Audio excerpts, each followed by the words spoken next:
Why do I get this? Sorry, just want to make sure I get this. Do you guys have any minutes before I go? No. All right, good evening, everybody.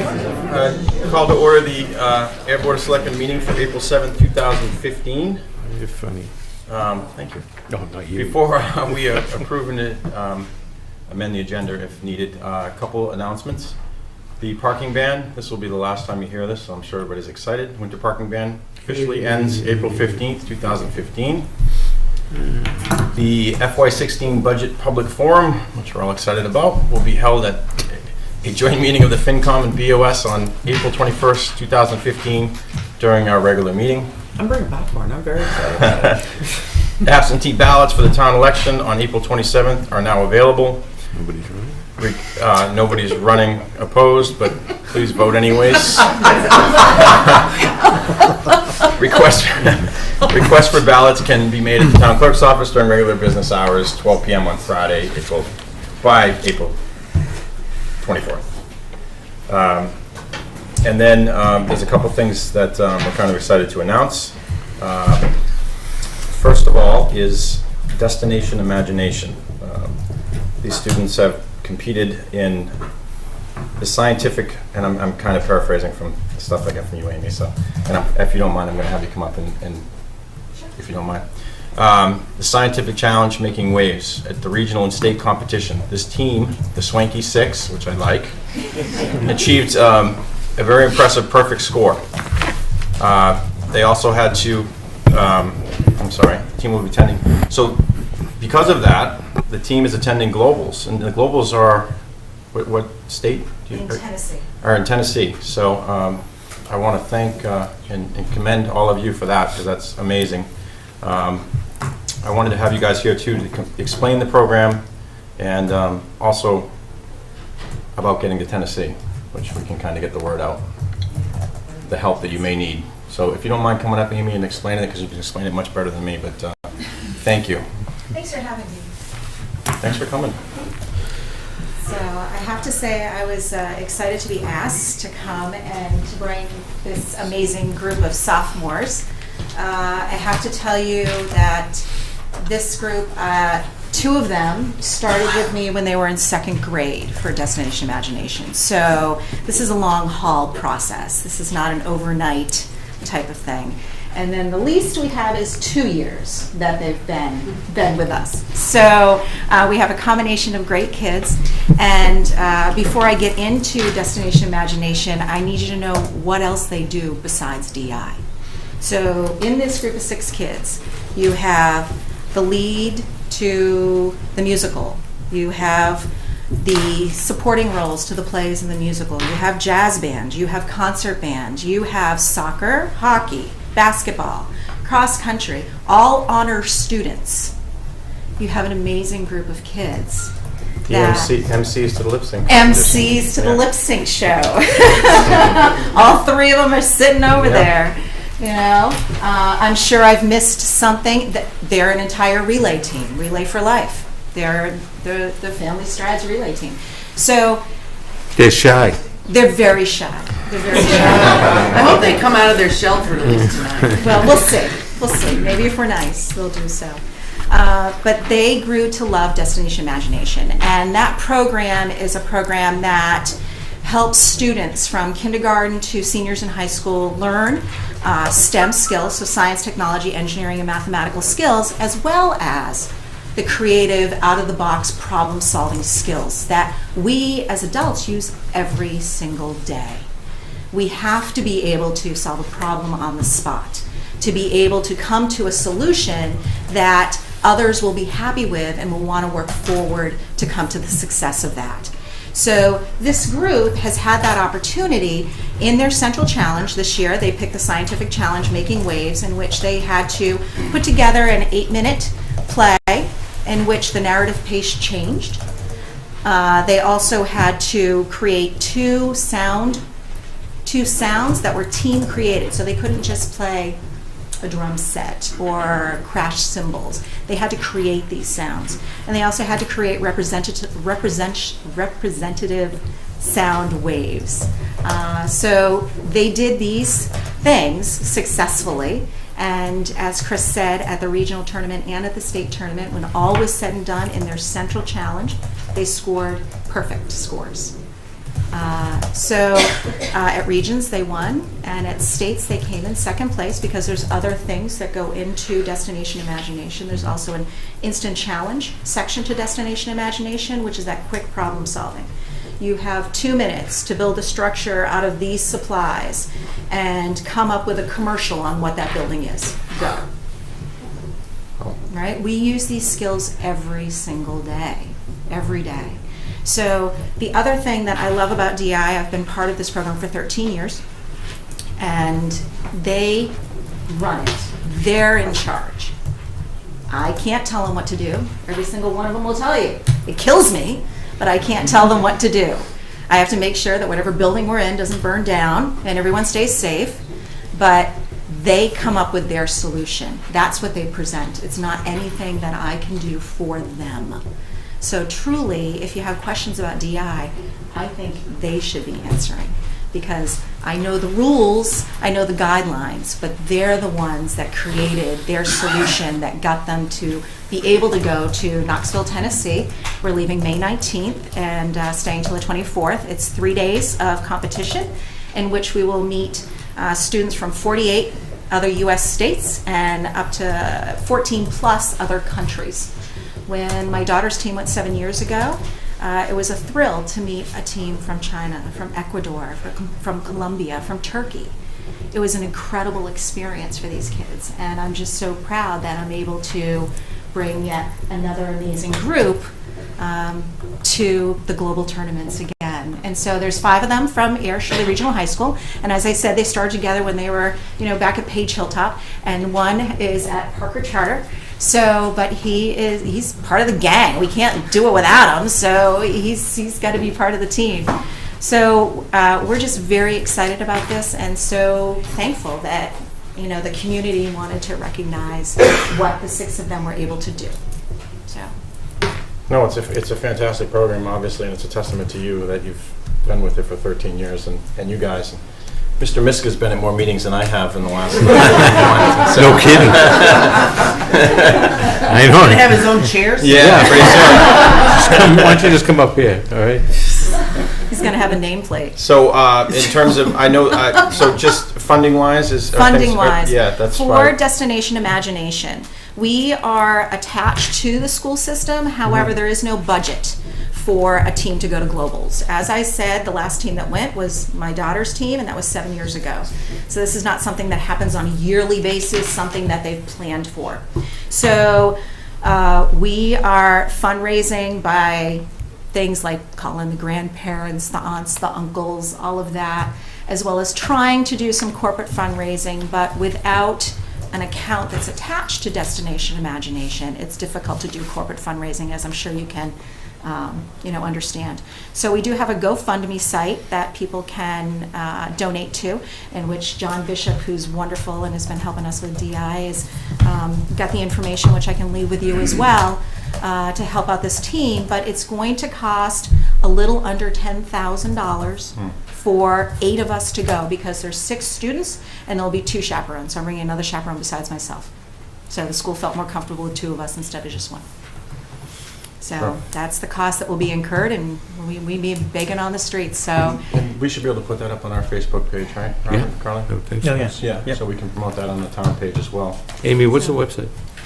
So here, there we go. Just happen to have it? Yeah, I just happen to have it for you, Mr. Luca. Can we put one of these in the post office? Sure. Absolutely. Thank you. Absolutely. So you This- search the Swanky 6. This is a good thing. I mean, Amy's been involved for years, and I know my son and Nicole were doing it. Yeah, Connor did it. And it's a great thing. Kids really get into it and enjoy it. And it's not for everybody. So It's a lot of work. good luck. No, Ryan used to just tag along, I remember, just. Now he needs a shave. Now we need So I just wanted to name off everybody here, so in case, so we have Ryan Mesher, Jacob Miska is part of the board now, Brooke Martinez, Alex Patano, Ryan Martone are all from Ayer Shirley Regional District, and then Liam Noonan from Sorry, buddy, I didn't mean to separate you from the Parker Charter School. Good luck, guys. So congratulations, and I really hope we can have you back after this when you're champions of the whole thing. Yeah. So congratulations. Thank you for coming in. And if there's anything we can do, reach out to the office and Robert and Carly, and we'll put it on the Facebook page and That would be fantastic. keep us posted. That would be awesome. So I appreciate it. And it's just another testament to the school district. And 2 weeks ago we had the robotic team in that was it's now going to nationals, I believe, correct? Well, 5 of the DI team members are also on the robotics team. Oh. Wow. Yes, so they're going to their regional tournament this coming weekend, and then Right. we'll know from there what happens. So they look Awesome. good, though. They look good. WPI, is that where it is? Yeah. WPI. All right. Exactly. Congratulations, guys. We're proud of you. Good luck, job. Amy. Good job. Hope to see you in a few weeks. Yeah, that'd be great if you could. I love seeing that for the camera. I let you guys in though. We gonna do the picture with them? Yeah, do it right. Yep. Carly, how do you want to? Let's move these chairs. Oops. Here, let me knock the table down. I thought it was pretty good. On a whim, I hate this table. Come on, squeeze in on up there. I don't think we're actually doing it. Yeah, Chandler's We could looking make in. 2 lines. Huh? Amy, you should get in I'll this too. border it. I'll border it over here. Okay, you know what? I don't want to stand next to Luca. I'm tall. You can stand in front of me. I can stand pretty much in front of anybody. I wasn't gonna say anything. Amy, move over. Yeah, Amy, you want to come up in the front or? Not really, but I'll be in front of Brooke, though. I don't want to be in front of Brooke.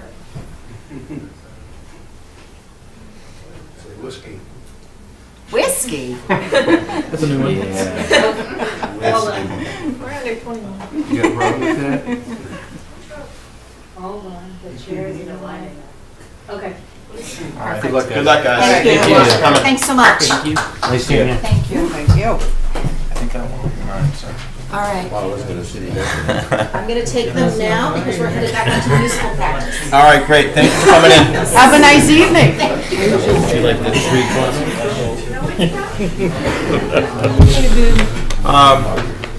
Good luck, guys. Good luck, guys. Thanks. It's nice to start the meeting off with good stuff. That stuff's fun. Usually goes downhill from there, but. It makes it worthwhile being here. But, Want to approve the agenda? are we still on the? Yeah. One more announcement, and then I was going to go to the agenda. sorry. So, and Chief, Chief Murray?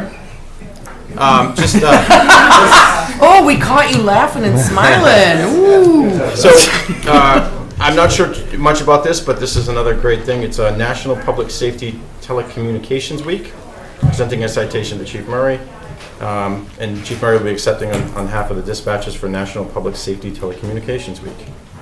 And that's basically all I have for info, so I don't know if Chief, there's any more. all there is. No. This is actually just a national week, a week set aside nationally to recognize the hard work that dispatchers and telecommunicators do across the nation.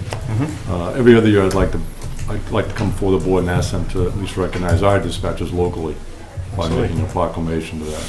You all know that they do a super job. Absolutely. They're not really recognized as much as anybody else, but they are the base of everything that we do, and without them, Yeah. we wouldn't be able to get where we're going. And they don't just dispatch for police. I'm here on behalf of the dispatchers, but they're also fire department dispatchers. Yeah. They help the DPW. Sure. So it's a big team effort.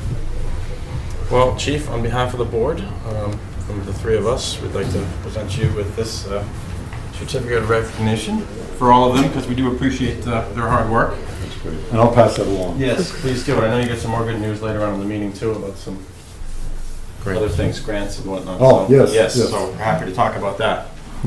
Thank you. Thank you. All right, Chief, thank you. All right, so I've lost track, but can, a motion We to... approve the agenda Yeah, now? sorry, a I motion make a to... motion that we approve the agenda? Second. All in favor? Aye. Aye. Chair says aye, the agenda is approved. And my screen shut off, so bear with me 1 minute. Well, now we are under public input. Anybody here for public input? Mary? What is it about? Just, Well, you have it further down, but I would like to speak about the OPEB. can we wait until that? Because we're planning on there's a pretty good discussion on that. I know you are, but I just would like to say it first. Okay, all right. Yeah, And first of all, this has nothing to do with I'm not speaking behind the treasurer's back because I learned about the fact that the OPEB account hadn't been established, the irrevocable trust, as voted at Article 30 at town meeting. Correct. And I heard about it at the Finance Committee meeting, so I went and spoke to her.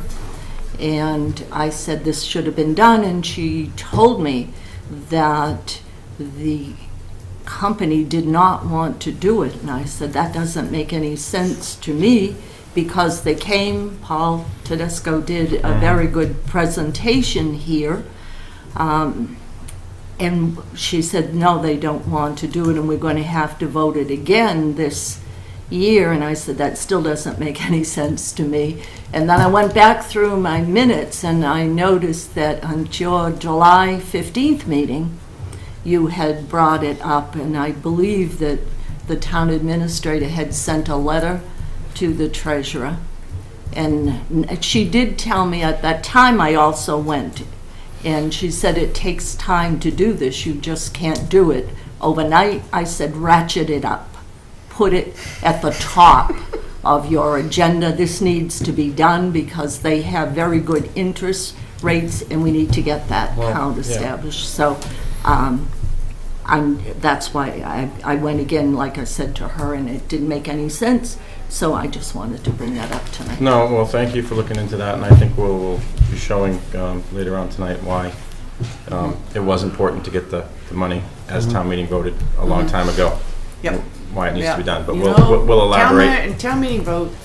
Town meeting vote is town meeting vote, Town so meeting vote, thank town you for bringing meeting that up, and I'm sure we'll all have a lot to add to that in an hour or so. Yeah. Anybody else for public input? All right, so agenda item number 1, MBTA Depot Square update. Do you want to articulate this first, or do you want me to start off firing and getting angry? And Go ahead. Top of your head might blow off. Yeah. So, Mr. Chairman, through you and the board, and I'll just offer very briefly just a synopsis of the update, and then I'm sure that the chair can elaborate.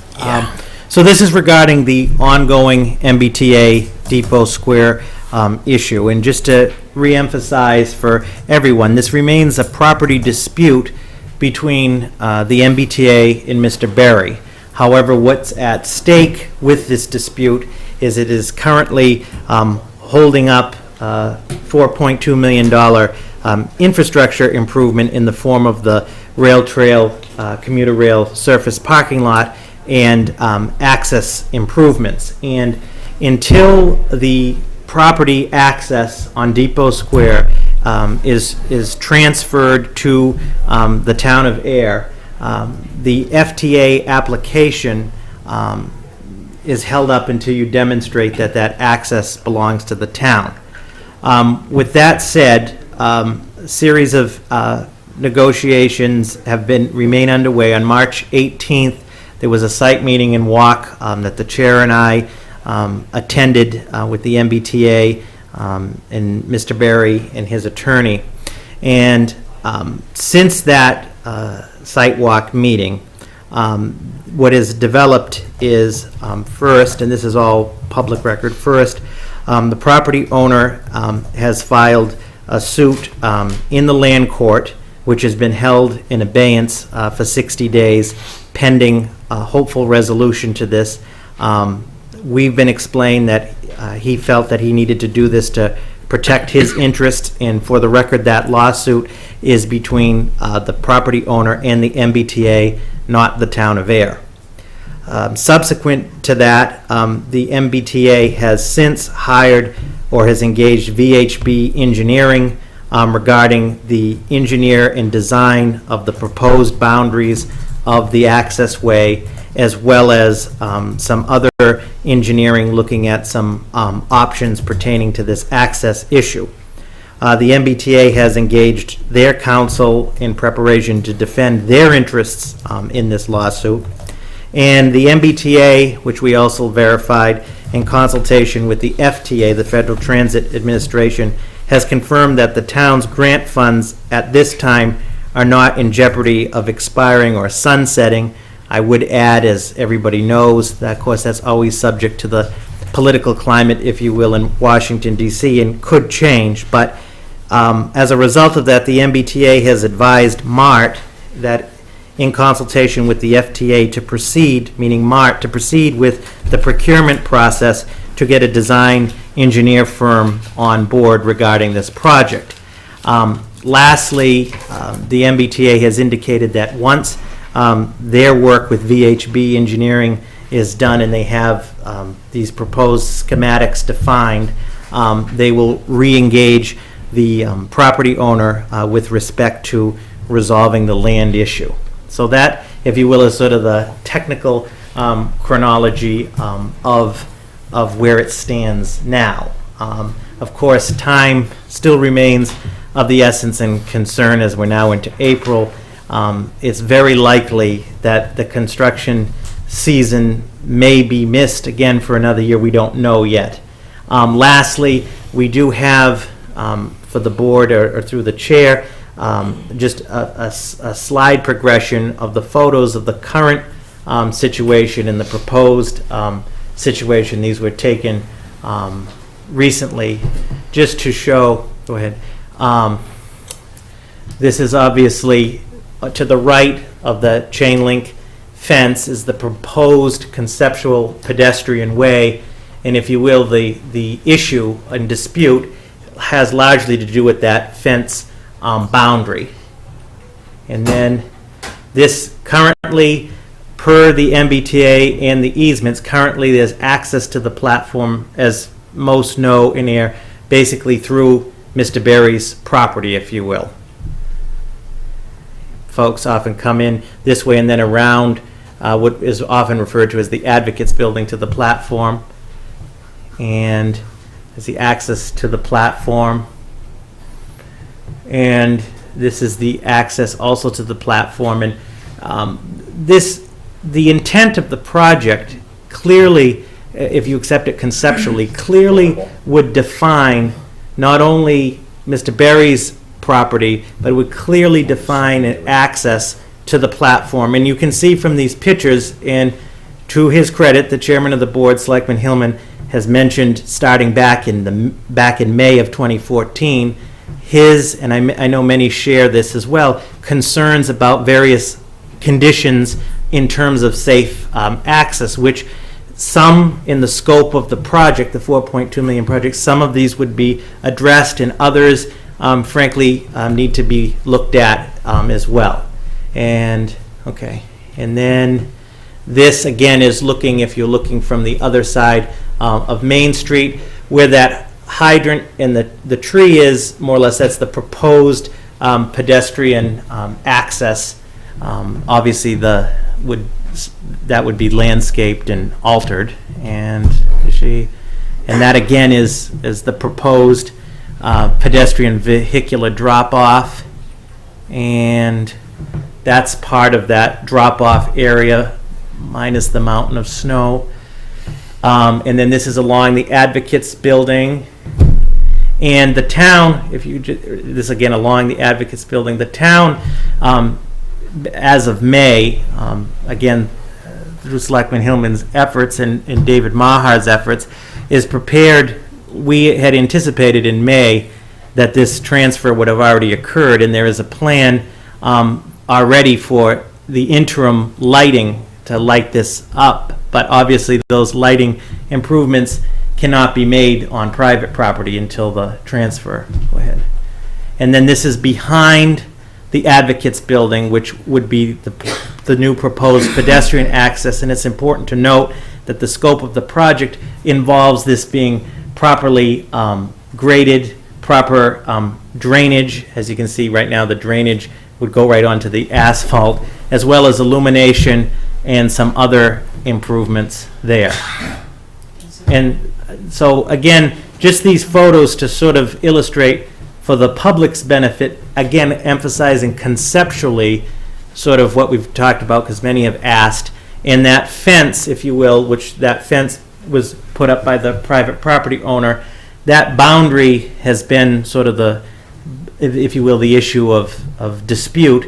But in the proposed project, that demarcation of the private property from the public access, this is the vehicular and pedestrian drop-off, it's important to note that that fence would be a high-quality aesthetic fence. The project incorporates lighting, landscaping, and so forth. And to our folks on the ADSAC group, we had envisioned, and I believe the board had envisioned last spring, one of their key roles would be to serve as a public input and public ideas in terms of the design and the engineering and those details. And so as of basically more or less very recently, we have been at least advised by the MBTA, or MART has, that they can proceed with that process. But it's important to note, up until then, we were told by the FTA that we could not access any of the grant funds until this issue was resolved.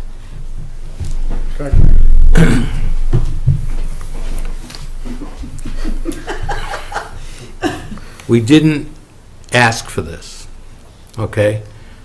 And I'm not yelling at you, Robert, just, I'm expressing that the MBTA doesn't have the intestinal fortitude to uphold what was signed, a signed agreement 50-some-odd years ago, and to be pushed to this end.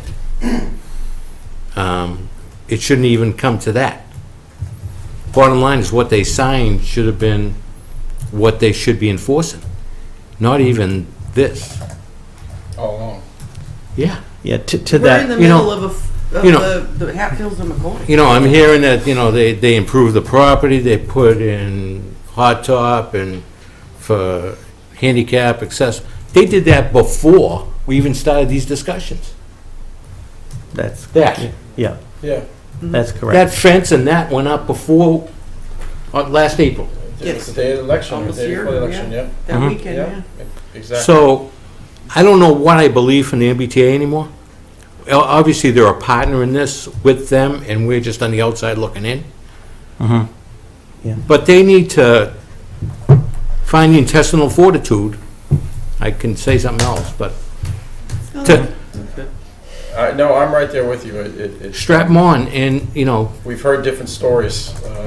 The FTA grant was not available to start working on Park Street. Now it is available on Park Street.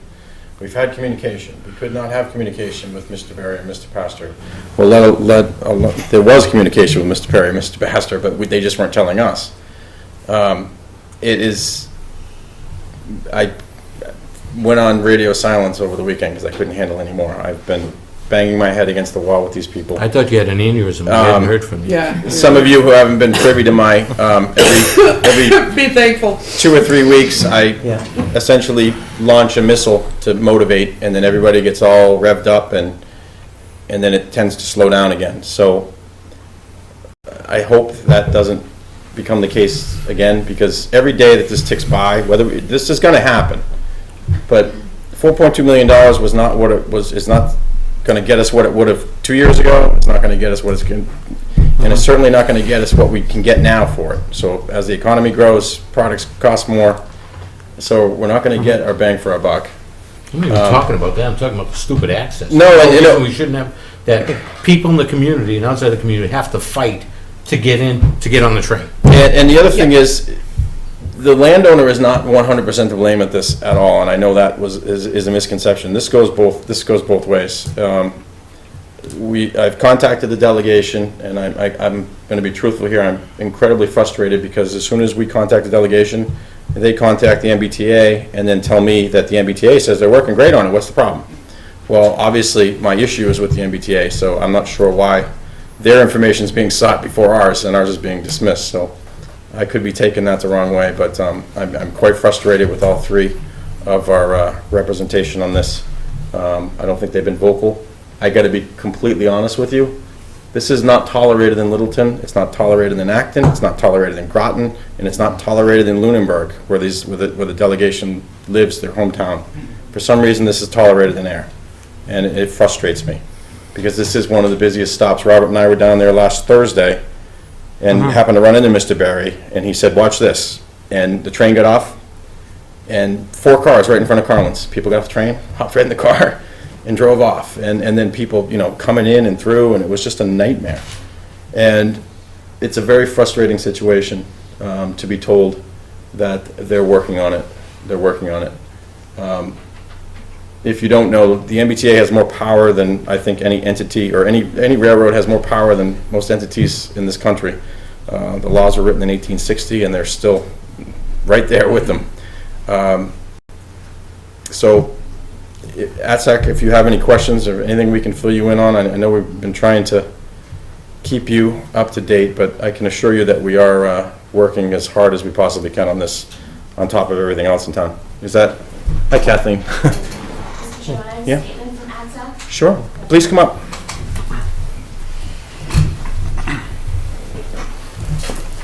Hi. Hi. Hello. Here we are again. Yeah. Deja vu. Yes. Thank you for bringing this important issue up this evening. I have a statement on behalf of the Ayer Train Station Advocacy Committee that is a reflection of the group's position, and then we can maybe discuss next steps for the group.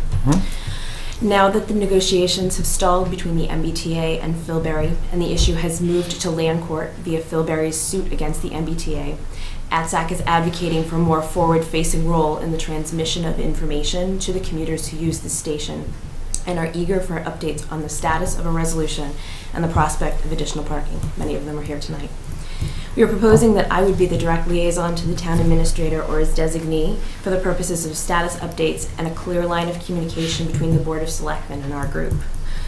And because the town administrator and the Board of Selectmen are in direct contact with the MBTA on the issues surrounding this ongoing dispute, we ask that the board convey to the MBTA our desire and the desire of the scores of commuters who utilize this station, that the MBTA use all legal remedies at their disposal to bring about swift resolution to preserve access to this important stop on the commuter line.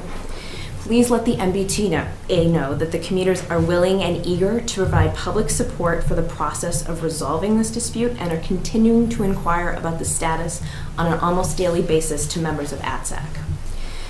Going forward, upon successful resolution of the defined access to the property, ATSAC will designate specific attendees to meetings involving the MBTA, MART, and other entities to monitor the design process and advocate for the town, and to make sure that the Board of Selectmen and the town administrator have up-to-date information about the project status.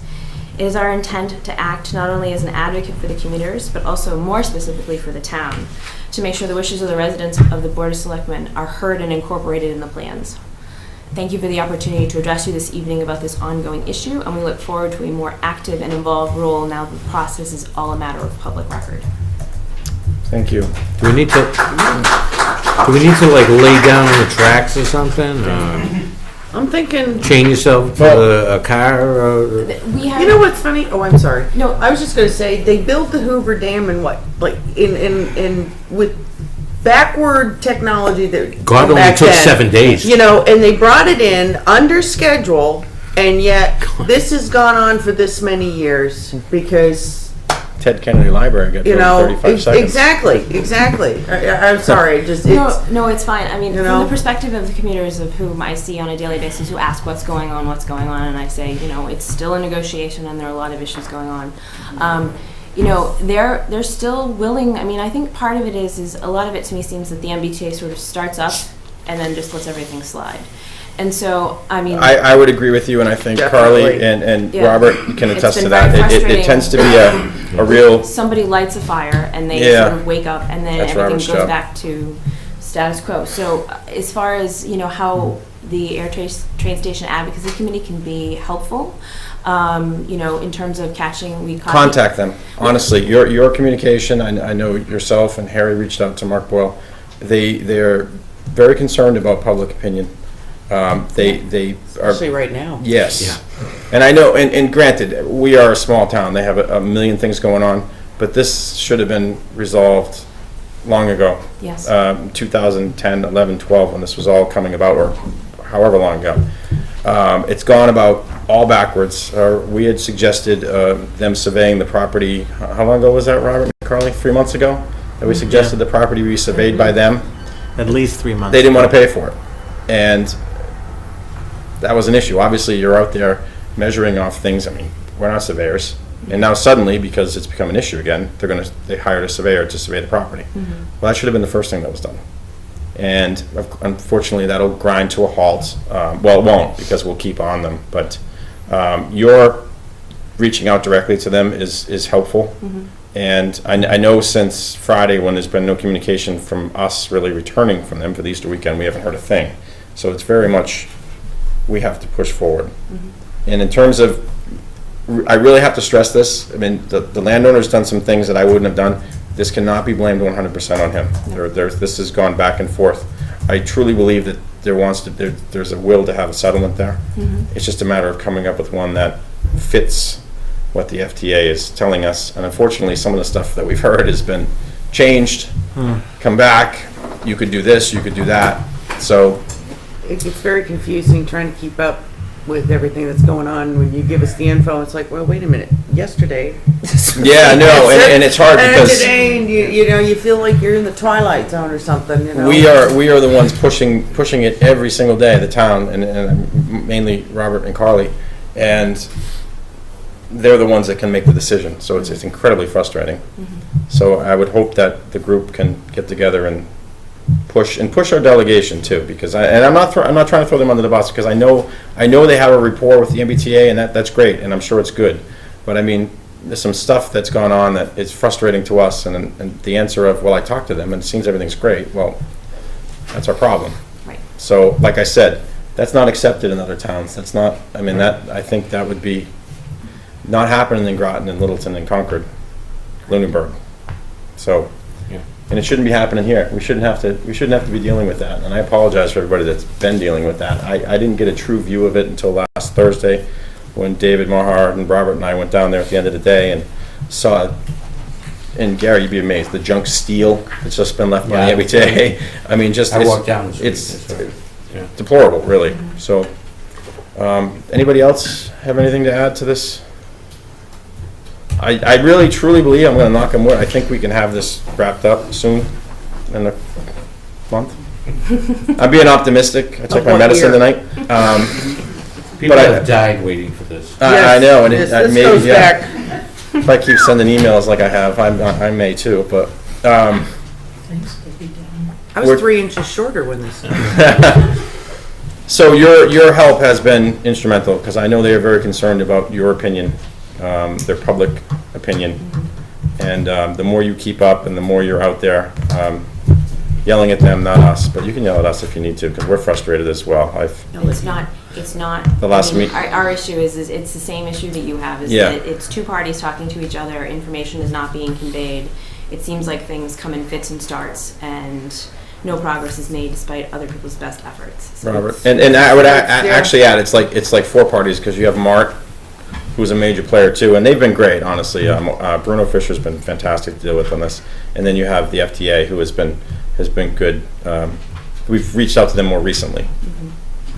Good, Robert? Mr. Chairman, through you to the board, as presented by ADSAC, I have absolutely no objection to Kathleen being the group's direct liaison. I agree. And I've talked to Jeremy and Harry and Patrick, I mean, everybody on it, but as she puts forward, if she's going to be the point person from ADSAC, that's fine. I think that's a good idea there. And through you have no objection to this just being transmitted to the MBTA as No. being read into the record? Yes. Okay.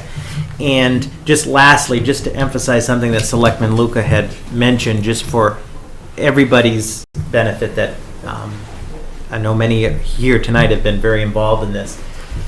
The issue also, to speak to when Selectman Luca mentioned, the MBTA and the property owner, there are 2 specific legal covenants that are in place until 2062. One is that there has to be public access to the commuter rail platform provided, and historically that has been, as Selectman Hillman mentioned and others have mentioned, and anybody that's been down there, is sort of a free-for-all across Mr. Berry's property. And I think one of the benefits of this project to everybody, including Mr. Berry, is it will provide a definitive access as defined so he can further do his business interests and so forth on his property, and the public has clear, safe access as opposed to, if you will, the free-for-all. The second covenant dictates that until 2062, the property owner shall provide what is defined in the document as a ticket booth with bathrooms and so forth. And many have pointed that historically that was the Advocates Building if you look at some of the features. And I think that's one of the things anybody, and I know Kathleen, that has been down to the platform, and as Selectman Hillman mentioned, in other train stops along the Fitchburg line or anywhere in the MBTA, if you look at our platform stop, there's not much of a shelter, if you will, or what was traditionally called a ticket booth or bathrooms and so forth. The point is those two are legally binding, if you will, covenants, and that have not been enforced. That by the have MBTA not, been enforced. The 20 first one has existed up until last April, existed as sort of, again, that sort of free flow across the property that I don't think is in anybody's interest, including Mr. Berry, and I think it's a public safety issue. I agree. So, just to clarify for the public. But the thing is when you Right. start putting snow and everything else Yeah, on the other exit, Right. our entrance, yep, then where do we stand? right. And thank you to our DPW who went down and cleared snow from that walkway so we could actually do a walkthrough, which was about the most useless hour I've ever spent in my life. Yes. But thank you for you guys going down and doing that. But is maddening, and it was about 85 below. And I've never been so frustrated in my life, and that's saying a lot for me. So Yeah, I understand what we need to do for an end result, Robert. Mm-hmm. But it also needs to be, the onus needs to be in the MBTA to make sure everything is clear. Yep. Oh, agreed. And I know we reacted quick, and Chief went down, and when fences went back up, and but that's got to stop. Oh, agreed. And there was also, through the chair, there was a period where there were issues with lights as well, illumination issues, and I think a lot of those, again, the purpose of the pictures tonight was to show conceptually the proposal, but as Selectman Hillman, I think everybody would agree, the overall conditions from a public safety and an access issue, they can do better, meaning MBTA. Absolutely. And we want better, and that's what the purpose of this project is. And I reached out to Representative Songus too, because she's really hasn't been too much involved, but this is her grant, and this is something that she worked for, so I'm hoping she's going to get more actively involved as well in this and getting this pushed through. So keep the pressure on the MBTA. We are trying. Appreciate it. Running out of gas a little bit, but we'll refuel. But that is the key. Robert, they had no timetable on surveying, but I can't imagine it's going to take a week or two to line up. I mean, they have those surveyor lined up. So Have you met them? very good point. That's the issue. It's not like that If somebody doesn't keep the fire under them, No, I they're agree. not moving. I know. And with the public You're opinion 100% of right. them being at a low right now, this is the time to pounce on them and say, get off your duff. And that's where, I've done that. I'm not very popular with many entities, including our delegation, but it's not like we asked Chief Murray to give us a report in 2 weeks on whatever, and he comes back in 2 weeks and gives us a report. If we don't mention it, it just goes away. And I know they're busy, but I mean, we just have to be a thorn on their side. And we've been doing a pretty good job of it, but it is taxing. I mean, it's ridiculous that there's a lot of other things going on around town hall. I work a full-time job. These guys work a full-time job. It's impossible to just sit there and email back and forth when they're telling you the same thing. And that's where I hope you interact with the delegation a little bit too, because I talked to them and they say they're doing this is very frustrating, because I like Mr. Boyle, I really do, but I think they could be doing more, and that's why I want the delegation to step in and say, this is our community, because we have a nice fancy station in Acton now. We have a nice fancy station in Littleton in the middle of the woods, with big things that go over, and that seemed to get done. And we have this one, which I was told that was one of the easiest ones to retrofit to a handicap accessible platform on the whole line. That's coming from the MBTA. That seems to be the dumping ground for waste and steel and old fencing, so. You know, what's sad is that it's 2015 and we're still fighting for what should be just a normal conversation of handicap access. I mean, we shouldn't even having to be beating that dead horse.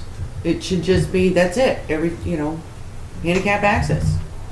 Just include it. Don't argue about it, just do it. And that seems to be an issue too. Well, there is a reason they're 30 billion in the hole, I guess. I mean, it's gonna have something to do with it.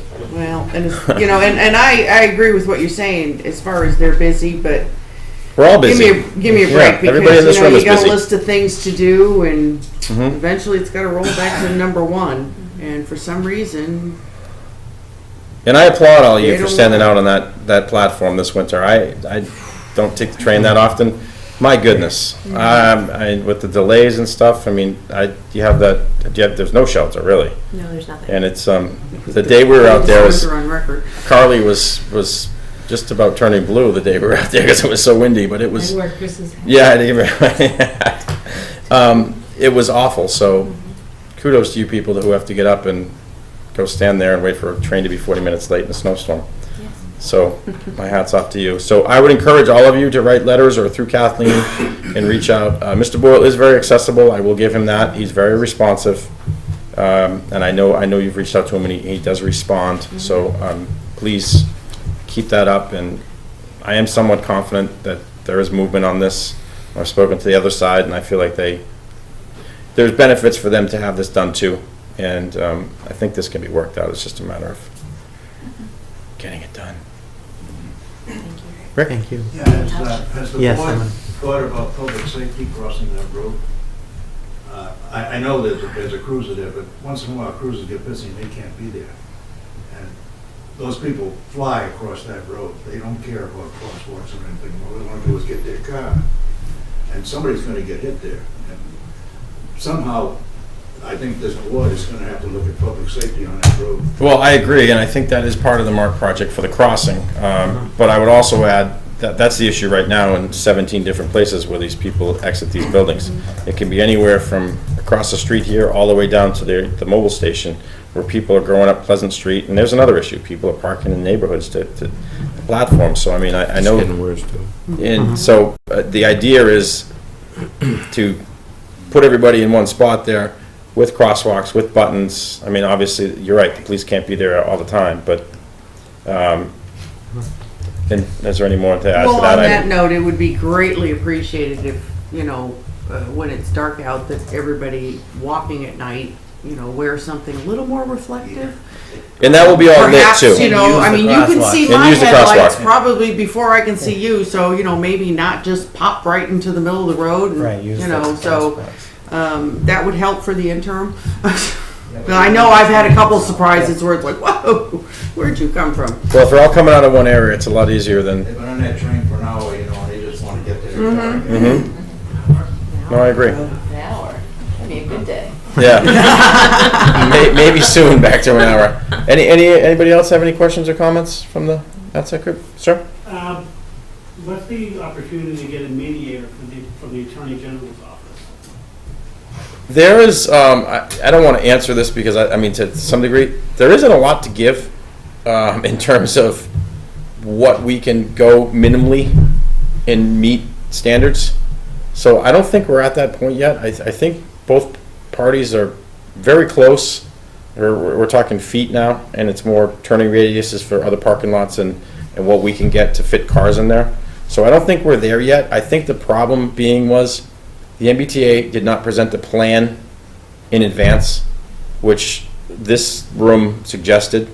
Survey it, draw it, present it. That was never done. It was just more of a, okay, this is what we want, this is what we need. So I think that's an option down the road, but I don't think we're there yet. I really don't. I think the MBTA needs to step up, survey the property, see exactly what we need, because it's changed. I think, Robert, you will attest to that too. We had to have this And then when we first started, we couldn't have access behind the Advocates Building. Suddenly we could have access behind the Advocates Building. Then we needed 60 feet, and then now we're down to 30 feet. So it's hard to say when we don't have a defined access right now. A delineation of what we exactly need that's been rejected. There's nothing been rejected right now. The problem is it's just there's not much going back and forth until it's surveyed. So Well, can we have a timetable? Because it sounds like delay on this side, delay on that. well, that's what we're looking for the MBTA. I didn't have a chance to email today, but I think we can follow up tomorrow. When is it going to be surveyed? When is it going to be staked? And then we can present it to the landowner, and then either take it or leave it. I had offered the MBTA that, when you negotiate, they negotiate and say, well, we need this. And I said, well, when you negotiate, maybe you should negotiate that you'll fence in the perimeter of his property when the project's done from here to town hall. So you know what I mean? It's a negotiation. There hasn't been much negotiations at all. It's been this, that, no, we won't answer the phone. So it's a very frustrating thing. We've all been in negotiations. This hasn't been a negotiation yet. Well, I mean, I know that, but can we say in 3 months' time or 2 months' time? We should. On the Attorney General's office, if you two can't get track. Well, and at that point, it'll be in court. So the landowner has filed, I don't know exactly the terminology for it, but it has 60 days, which they would like to settle within the 60 days, but then it goes to land court as them being the plaintiff. So hopefully we get, within 2 months, it's gonna be out of our hands. So we're hoping to have that all done by then, I hope.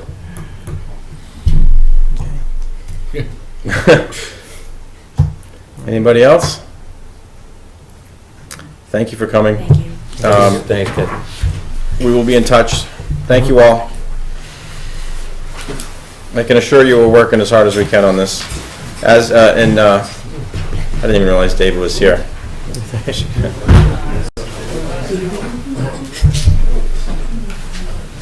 David, I'm sorry, I didn't see you back there. David Maher has been working very hard on this along with everybody else, and I want to thank him for that because he sets a lot of good ideas as he leaves the room. And he'll take all questions in the hallway. Yeah. Direct all questions at the economic director. No, I lost my screen again. And they watch the tapes of our meetings. They're very sensitive. I forgot to add that. Oh, they are? Oh my God! I made a comment and they said, "Well, I'm assuming this is a misquote." And I said, "No." What, so, Well, then good, let them hear Yeah, me exactly. say, Yeah, get yeah, off I your know. duff. Mm-hmm. This has gone on too long enough, bunch of children. so the fact that we're gonna call Charlie Baker means something? Well, the fact that I forgot to mention that we did send a letter with all we heard is crickets, which is We can disappointing. call our senators, our congressmen, everything. Call everybody. CNN, MSNBC, oh, it's not MSNBC anymore, it's NBC News. Hi. No, they Fox changed it? News, yeah. Well, I don't watch it anyways, but. No, you call them all though. Hi, Mark. Rick. How are you doing? Good, how are you? Good. All right, well, thank you for inviting me. I have 3 items tonight. The first item is we have a contract for execution by the chair for CDM Smith for doing a wastewater treatment study. This was voted a while ago at town meeting, and we delayed it waiting for our new discharge permit, which we just received in January, and then received proposals. We solicited proposals from 3 qualified firms who had experience with the wastewater treatment plant. Out of the 3, we selected CDM Smith. The objectives of this study is really to look at the facility. It was built in the early 80s, so it needs some TLC, some upgrades. So we're looking at physical conditions and safety issues and some regulatory compliance.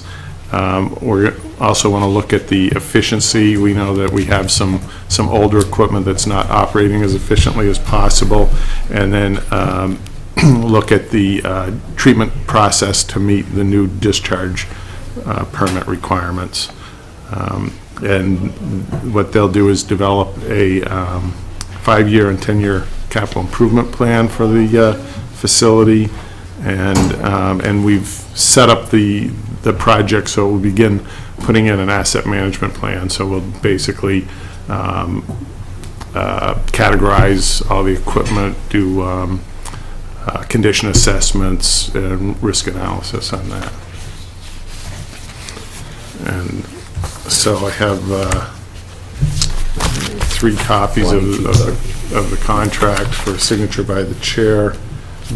You've worked with this company before, Mark? Yes, they did the organics to energy study. Actually, they designed the original treatment plant. Okay. Yeah, I've heard that. They did the organics to energy study for us and did an excellent job on Okay. on Yeah, no, that. I recall the CDM, that's why I asked. Yeah.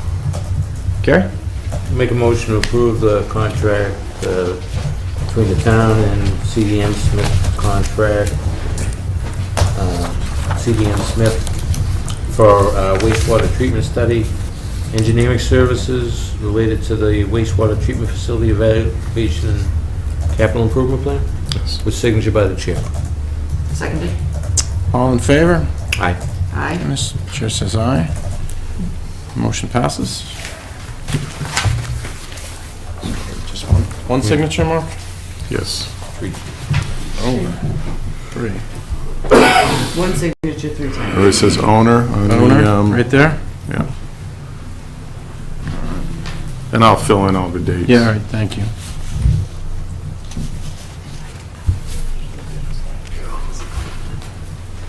Some more, or just, 3 copies. The second item, while the chair is Yeah, feel free to signing away. proceed, I'm sorry. As you know, in September, we made some staffing changes at the wastewater treatment plant to try to improve the operations. One of the changes was naming Rick Hudson as the acting foreman. So Rick has been in that role as the acting foreman, not the official foreman. We went through the process of outlined in the contract with the union for filling the position.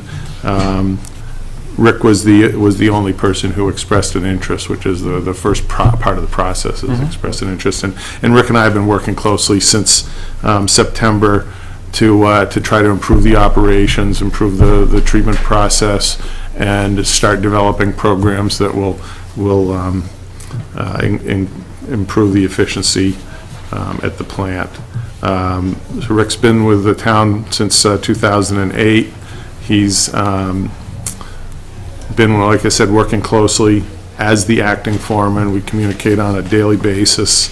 He attends all the foreman's meetings, does work assignments, coordinates with the other foremen. He's got his grade 6 operator's license, his CDL license. He's also hydraulics and construction supervisor. Since he's been the acting chairman, he started to develop some SOPs that they're implementing so that we don't have the old free-for-all that we used to have. So I recommend appointment as for Rick Hudson as the foreman of the wastewater division. So move. Good. You can't move his thing. Good. I make the motion that Richard Hudson be appointed as the foreman of the DPW wastewater division, effective immediately. Second. All in favor? Aye. Yes. Thank you. Chair says Good job, aye. Rick. Congratulations. Thank you. Keep up the good work. Thank you. Thanks.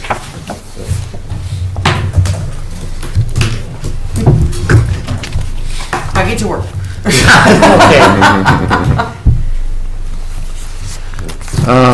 And you don't have go. to stay Yeah, up here. We tried to get Stoney here, but he wasn't feeling well. Thank you very much. Thanks, Ed. Nice to see you again. Okay, congratulations. So, Hi, Rick. Thank you.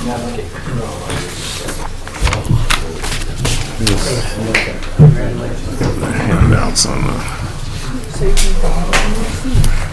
Thanks for coming, guys, and support. It's appreciated. So the final item is, is setting the fees for the transfer station operation.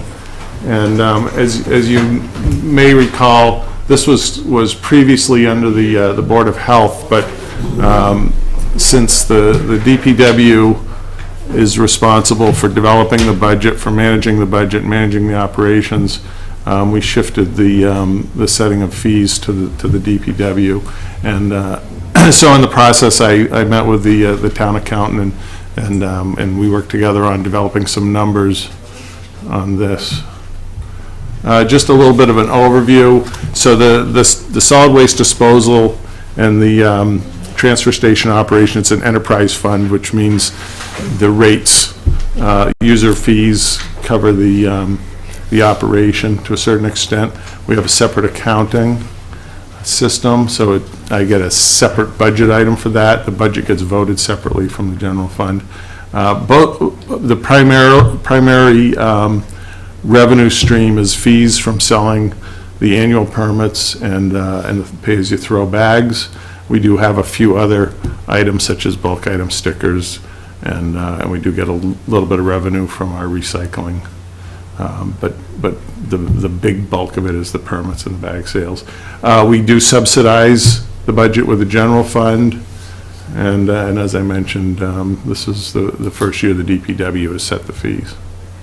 So as most of you may or may not know, the transfer station, we take the municipal solid waste, which we refer to as trash recycling, which is a zero sort. So you don't have to put your cans in one container and your bottles in another. We take yard waste, have a swap shed, and I put book and textile recycling. We also do motor oil and metals and some other things. And we're also looking to add, there's some new programs for paint and mattresses and things like that. So the operation's going to grow, and we're going to be recycling more. A little bit of facts and figures. There's about 3,200 residential units in town, but really only about 1,250 actually use the transfer station. We generate about 800 tons of trash and 370 tons of recycling, which is actually a pretty good rate. We're on the better than average in the state. Current fees, we have an annual permit, is $80. A senior citizen rate is $50. If you buy a second permit, it's another $20. One-day permit's $10. The pay-as-you-throw 15-gallon trash bag is $1, and the pay-as-you-throw 33-gallon trash bag is $2, and a bulk tag is $5, and it depends on which type of bulk item. So for instance, if you get rid of a TV, that's 3 bulk tags, so that's $15. We have a schedule that sets that. Just to give a little overview on where the money in the budget goes, you can see a little less than a quarter of it is wages. The disposal cost is about another quarter. We have the light blue is the indirect expenses, which is the magic number that the town accountant figures out. That's like the personnel benefits and things like that are related to the actual operation and wages, and then we have capital debt. I'm sorry, what was the HHW again? Household hazardous waste. Oh, thank you. So we pay a small amount to take our household hazardous waste to Devon's.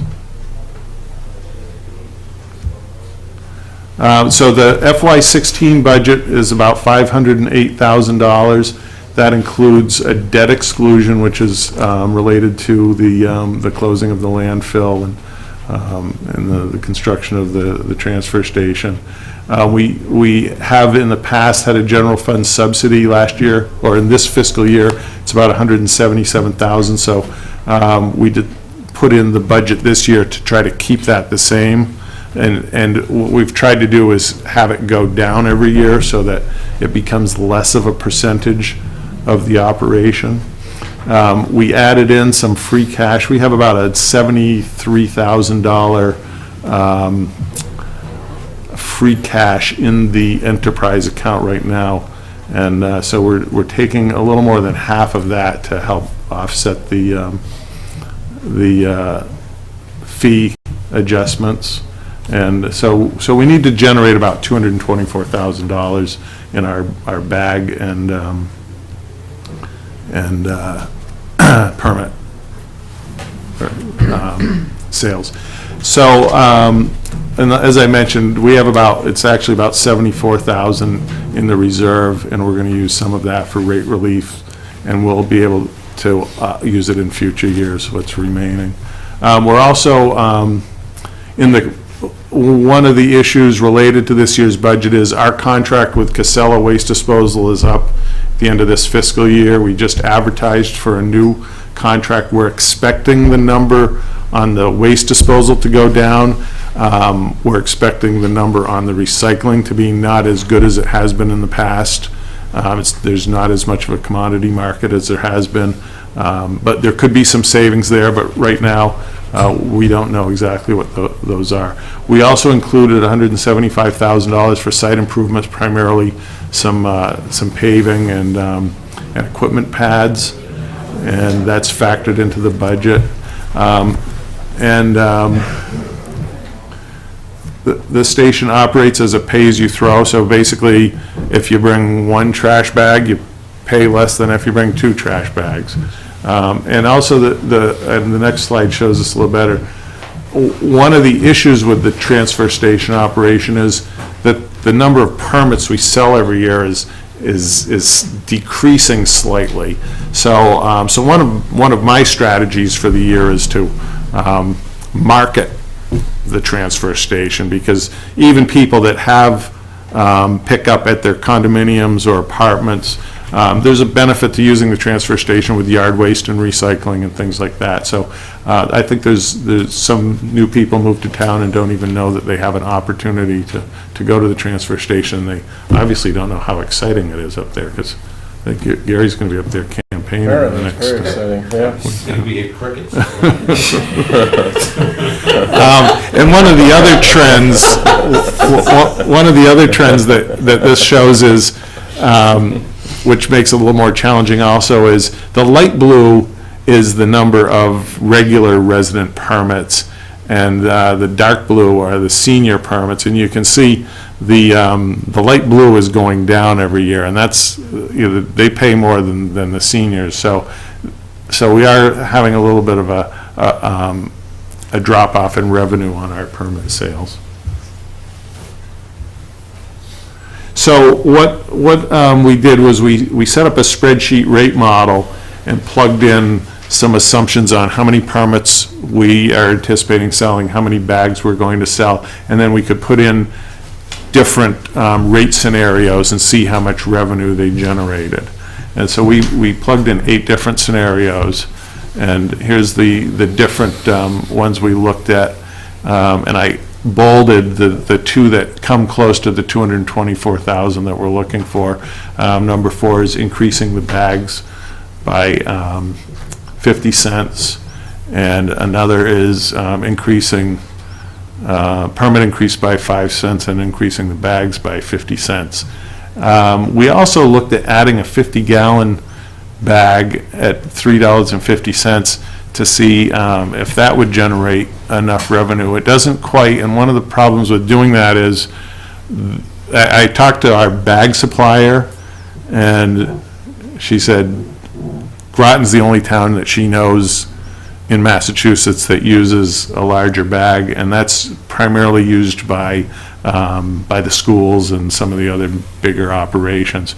But we did throw something out on Facebook, and there was a lot of positive response on that. I was going to ask you, how did that work out? I think we got about 10 or 12 responses that they both said they all said they liked the idea, but they had to make sure that it's strong enough, and we would have to go to a higher mill, and it would be a more expensive bag. It would be about 50 cents to buy it. Yeah. So it would be more expensive. And so what we're proposing to do is to put in the 50-gallon bag this year and see how popular it is and see how much revenue we generate from it. But we didn't want to count on that and run out of money. So the recommendation is to keep the permits fees the same and increase the bag prices by by 50 cents to, the small bag would be $1.50. The 33 gallon, or what we call large now, would be $2.50, and then the new bag would be $3.50. Keep the bulk tags the same. This is more in line with, I think it's fairer, because if you don't want to pay as much, you just recycle more, compost more, bring your trash to work, whatever. So you don't have to buy, you can manage your trash more. There are people that do that. Or they bring them to their parents. I hear people go, when they go to their parents' house, they bring their trash over there and Yeah, things, so, probably. anyway. So basically what the impact is, so the current cost for a regular person, and I looked at how many, I just did the average, how many bags we sell divided by how many regular permits we sell, and came up with the average of, right now, you would spend about $220 a year, and with the bag cost, it would be about $250 a year, and for the regular, and the senior would go from about $75 to $87.50.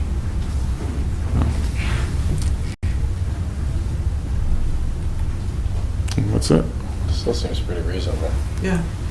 I think we figured out, well, if you have curbside, I think that works, if you hire Waste Management, it's about $500 to $550 a year. And I think we figured with the town with curbside, I forget the exact numbers, but I want to say it was in that $400 range. Yeah, I'm about 30, I pay about 35 a month. So I'm a little less, but some pay more, depends on the barrels. But yeah, no, it's. If you were there, you'd probably do a lot more back. Yeah, for me, Right, get it. it's not the cost, it's the time. Get 3 kids. Yeah, and just getting there, but yes. Yeah, you would use more bags, yeah. Okay, yeah. Mike, is this, so is this a budget shortfall for FY16? Or is this looking forward that you want to increase? This is to generate enough revenue to match up. Subsidy? Well, we'd still have the subsidy, but we wouldn't increase the subsidy any this year. So this is for FY16? This is for This needs to be done? FY16, yes. Okay. How did it get like that so quick? I mean, Well, I know how, I think. we have $175,000 in improvements we're going to be doing. In this plan? Yes. The paving. Paving. So why don't we take the paving out and pay for it with free cash? Then you can lower the rates. I don't know why, but that always gives a negative response from people. What does? That when anyone mentions taking money out of free cash. No, we have free cash available. I know. I'm saying that I don't understand it. I understand your question. I don't understand the reactions. I tend to think if the rates were astronomical, I would agree with you. I think they're pretty reasonable. I think they're very reasonable. I think this was very well thought out and everything. But I also understand his question as far as. So is that 175, it's going to be a borrow paid over time? Lisa? Yes. Can I respond to Gary's question? No, I'm joking. Of course you can. Perhaps when you see the whole budget, you'll see that at this point, the snow deficit is still growing, apparently. We just processed a bunch of bills. But, so there's about $900,000 right now that is over and above not used in any way, shape, or form. Here we go. But we have Thank you. an Okay, be elementary quiet. That's school enough. to renovate, which is going to cost millions of dollars. And we have an OPEB liability, which is $11 million. We have done very good effort in the past, and I hope that continues in the future. Because we need to put a good chunk, in my opinion, we should be putting a good chunk of that $900,000 in between capital stabilization to help defray any debt exclusion. You know there's going to be one for that elementary school. And some amount of money, some significant amount of money, at least $100,000 in meals tax that we collect, towards OPEB liability. It's not going to go away. I know it's an odd problem that we have money. I understand that. Well, 3 You know, years in a row now, so. No, I know, That's a compared lot. to other towns, but I'm just, myself, I'd rather not borrow it and pay it, but that's just, In addition, the I interest mean- rates are very, very low. but you know, you have that, and you're still raising the rates for the people that are using the transfer station. If you use the free cash, you wouldn't have to raise the rates. Although you won't have it put towards future capital needs. And we all OPEB, know you know how I feel about OPEB. Yeah, no, but I think Lisa's saying future capital purchases. We did, I mean, if you. No, I do- No, no, and no, I know what you're saying, but when you see the capital, I think we did a pretty good job this year of Yeah. borrowing as little as possible based on what we had.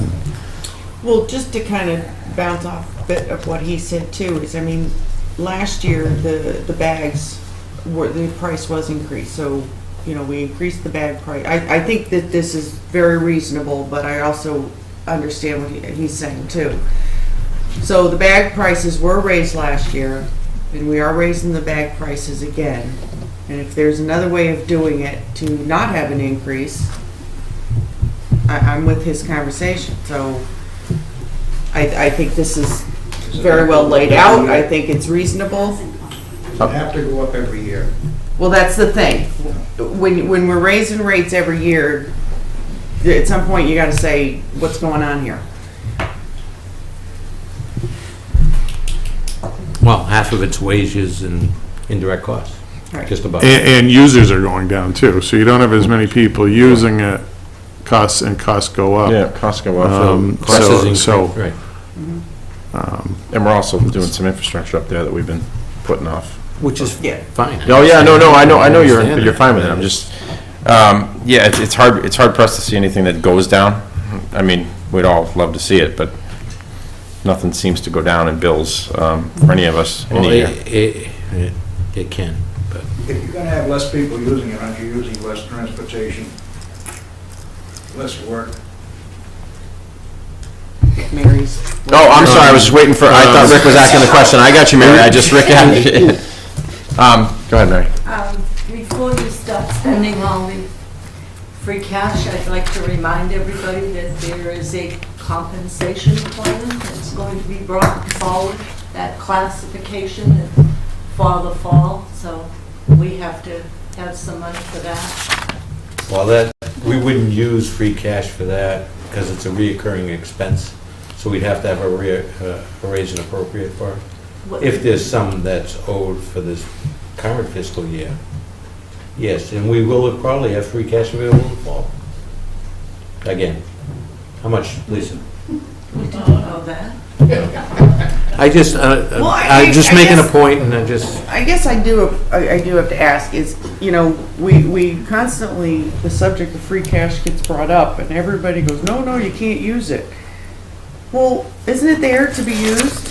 we tax the taxpayer. I know. So there's, It's their money. exactly. It's just So a matter I guess- how you use it. I guess understand, I Lisa. get very confused as to why every time the words free cash come out, people start having heart flutters, you know. So I just bouncing off this conversation here. No, I understand the conservatism, you know. Well, there's conservatism and then there's, I you understand. have to let go. And I agree with you, This and town I, is in better shape. and I than agree the with- surrounding oh. community. Yeah, that's a good. I agree that's a with good you to a example. point, Lisa, I do. I'm done. So what do we have to approve these? Mr. Chairman, it's recommended, we're requesting if the Board of Selectmen would authorize the bag rate increase as presented by the DPW superintendent. So moved.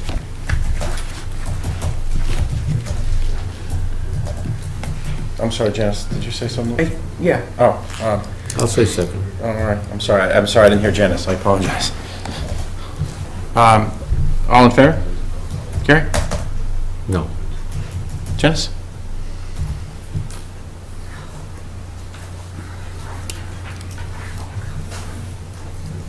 Yes. Chair says yes. Motion passes 2-1.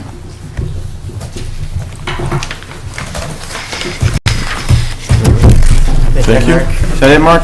Thanks, Mark. Mark, can you hang around at all for the thing, or, I mean? Yes, I was gonna stick around. All right, yeah, this should go quick. I just want to talk, yeah, with Chief Murray and stuff, that'd be great, in the bridge. The thing. Oh, yeah, and I had a question about this bridge with concrete falling through it, and if it's truck safe. It's falling on railway, it's no big deal. Yeah, it's true, unless there's a car behind us. I'm sorry. Robert? No, I'm sorry, we had Chief Murray, but would it make more sense to, correct me if I'm wrong, bump up your administrative report and then have Chief Murray and Mark discuss the traffic calming, and I'll leave that up to you guys. I can bring up traffic calming with Chief Murray and Mark now before his report. Yeah, why don't we do that? Sorry, I didn't even think of that. That makes so much more sense. Yeah. Chief, your survey, if you could join us. Sure. Meeting everybody again. Chief? Everybody got a copy of, and I'm sorry it was a brief survey. I did get the assignment from Robert on behalf of the board several weeks ago. Unfortunately, our equipment has a little snafu, and I haven't been able to put my equipment out to get better study done, so I had to have a person go out and physically do the study. Luckily, we have an intern working for us right now, so we just tossed her out in the car and taught her how to use a radar. And had to do... Here you go. Had to do 4 or 5. So, and you've got a copy of the study, and so you know the numbers of the trucks going through, number of tractor-trailer trucks going through. The speeds are not really all that alarming. Giving it a plus or minus 4 miles per hour above the 25-mile posted speed, you don't have that many that are above that. Because you're always going to get somebody speeding. You're not going to. It's never going to be 100%. I think it's the size of the trucks, Chief. It seems like they're going a lot faster. And in my opinion, perception when they thing. come over the hill, it feels like they're Right, it's a coming. perception thing. The trucks do look like they're going a Yeah. lot faster than they actually are. So for the most part, they're all going fairly slow. But doesn't mean we can't continue to work on trying to get that slowed down a little bit more. And I know that the board is going to entertain some kind of traffic calming measures maybe. We have increased our downtown presence, if you haven't noticed. I actually have noticed. I actually saw. And that's going to increase Officer even more. Wilson out there. Yep, Officer Wilson was out there. I have all 3 shifts working on this. And I'm going to need a little bit of support from the board on this. We're trying a zero tolerance policy on Main Street. So there's going to be some unhappy people. But in order to get this locked down and speeds brought down, that's what it's going to take, for a little while anyway.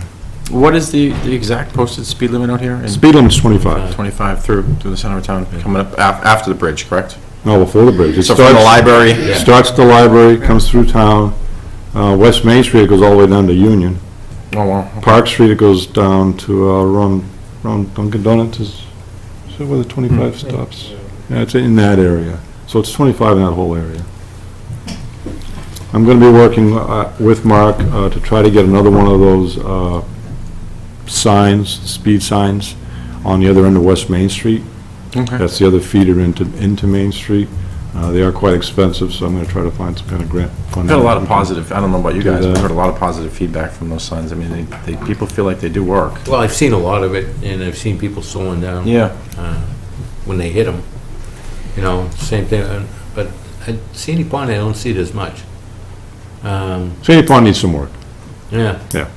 It's that straightaway. Yeah. It's hard, it really is to, I mean, Yeah. you get going there, but, you know, and the sign keeps you in check, because you see it, and you slow down, but. With summer coming, I think. That's when you'll see us more down there. Concentrate on it There's a a rumor. little bit. Summer's coming. Yeah. Well, we do that every year. Once the better weather comes in, we have the opening of beach coming, we increase our enforcement on that area. For quite a while now, I've been advocating some kind of traffic calming out here. I wish we could do something. I know you have a master plan, Mark, as far as Main Street's concerned, but is there anything we can do with some kind of traffic calming out here to slow them down when they come over the bridge. A lot of them are tow truck drivers going to Shirley. I mean, there's, With loads. there's a number of things, you could put it down some temporary speed bumps or speed platforms, so to speak.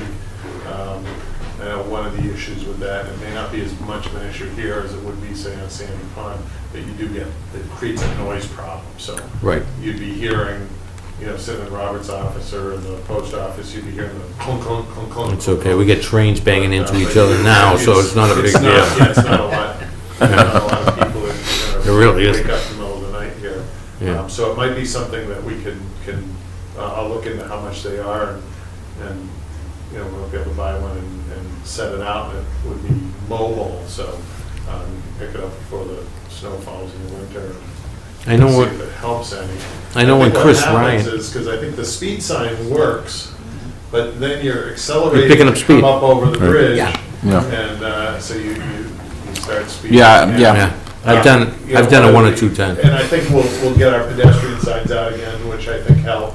But also, some of the things we are looking at is doing some pedestrian bump outs at some of the intersections long-term. That's not something we can do right away. But then you do lose parking. Right. It's better for pedestrian safety and traffic calming, but then, you might only be able to get Yeah. 15 cars where you normally can There's- get 18 cars.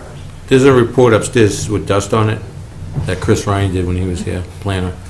And it outlines where the traffic calming, and I know, I've been to Cambridge and the courthouse, they have a traffic calming.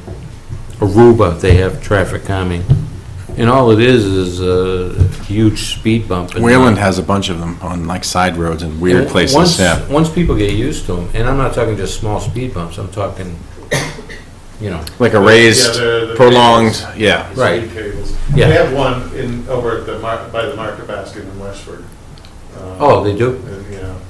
Now, I don't know how that affects a police car or a fire engine going over it or an ambulance, But I think it would go a long way of slowing down traffic coming into town. Because somebody's gonna get nailed again, and I don't know. Is it, now, and I don't come here that often, I just, it happened one day and Robert and I were talking, and it was amazing, the trucks that come over the hill. Are they bypassing Devon's? Are they coming through this way to go that way? Because I know driving through Barnum Road, there is down by Mirror Lake, it says truck route that brings you around and back out to Route 2. So I'm just curious, where are all these trucks going? That's just to keep people off of Jackson Road going through the residential areas of Devon's. Okay. So it's not really an official truck route. These, I'm telling you, you can't believe how many tow trucks. Oh, it's the Flatbeds. facility, it's the facility up here. They're going to that's- Shirley. Yeah. There's a lot of everything. I mean, the town is built on business, and so businesses Tractor need trailers trucks. is everything, So you're right. gonna attract, tow trucks, oil Right. trucks, UPS, And that's the issue. This food, road, all kinds of. this has been the same for Right, so, 150 Right. years, and now we've introduced modern technology in vehicles, and the So- question is, So do you decrease it too much and not have anybody coming downtown for the businesses? well, it's a fine line. Right. I particularly don't Right. like the trucks coming down Central, that ignore the signs that Mark put up coming out of Sandy Pond, instead of taking a left, take a right, come all the way down Central, take out telephone Yeah. poles at the post office. Well, and again, I'll say, that was cute. I'll say that intersection on Willow and Littleton, Ayer Road, Littleton Road, whatever you want to call it, in Littleton, needs to be fixed. Mm-hmm. We need to get a hold of the state rep in Littleton. Marcero, What's his right? name? Jim Marcero. A good guy. MAPC or MRPC, and get that done, and that would alleviate a lot of traffic on Central.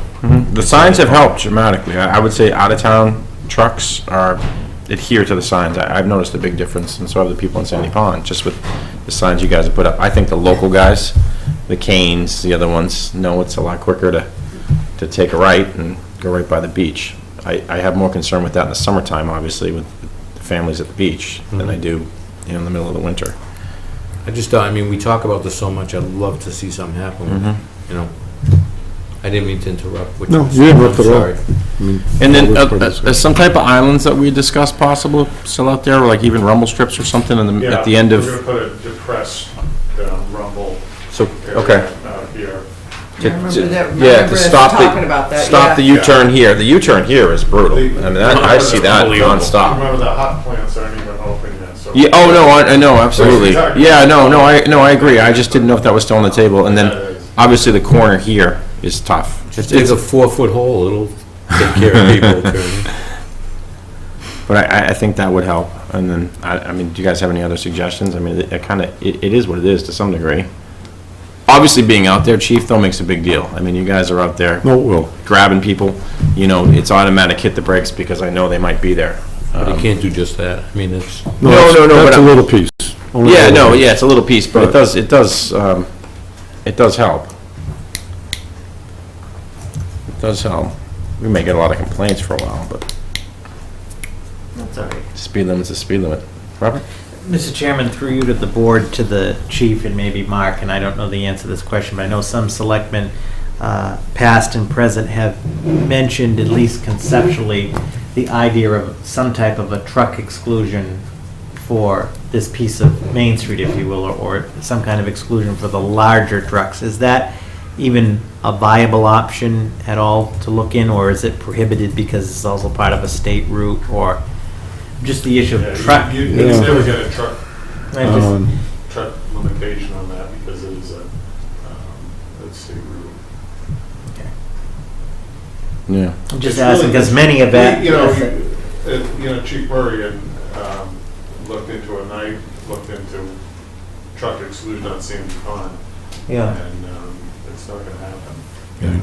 And with this being a numbered route, this would be harder too. And there's really no alternatives. Well, You there guess was a Devin. study, and I can't remember when it was done, but one of the master plan studies looked at routing truck traffic down Bishop Road to McPherson Road, and that's where Devon's out the route too. The problem with that is that there's a little railroad bridge, you can't get a truck under. Yeah, that could be a problem. You should have seen it during the flood. Actually, it was up to the tracks.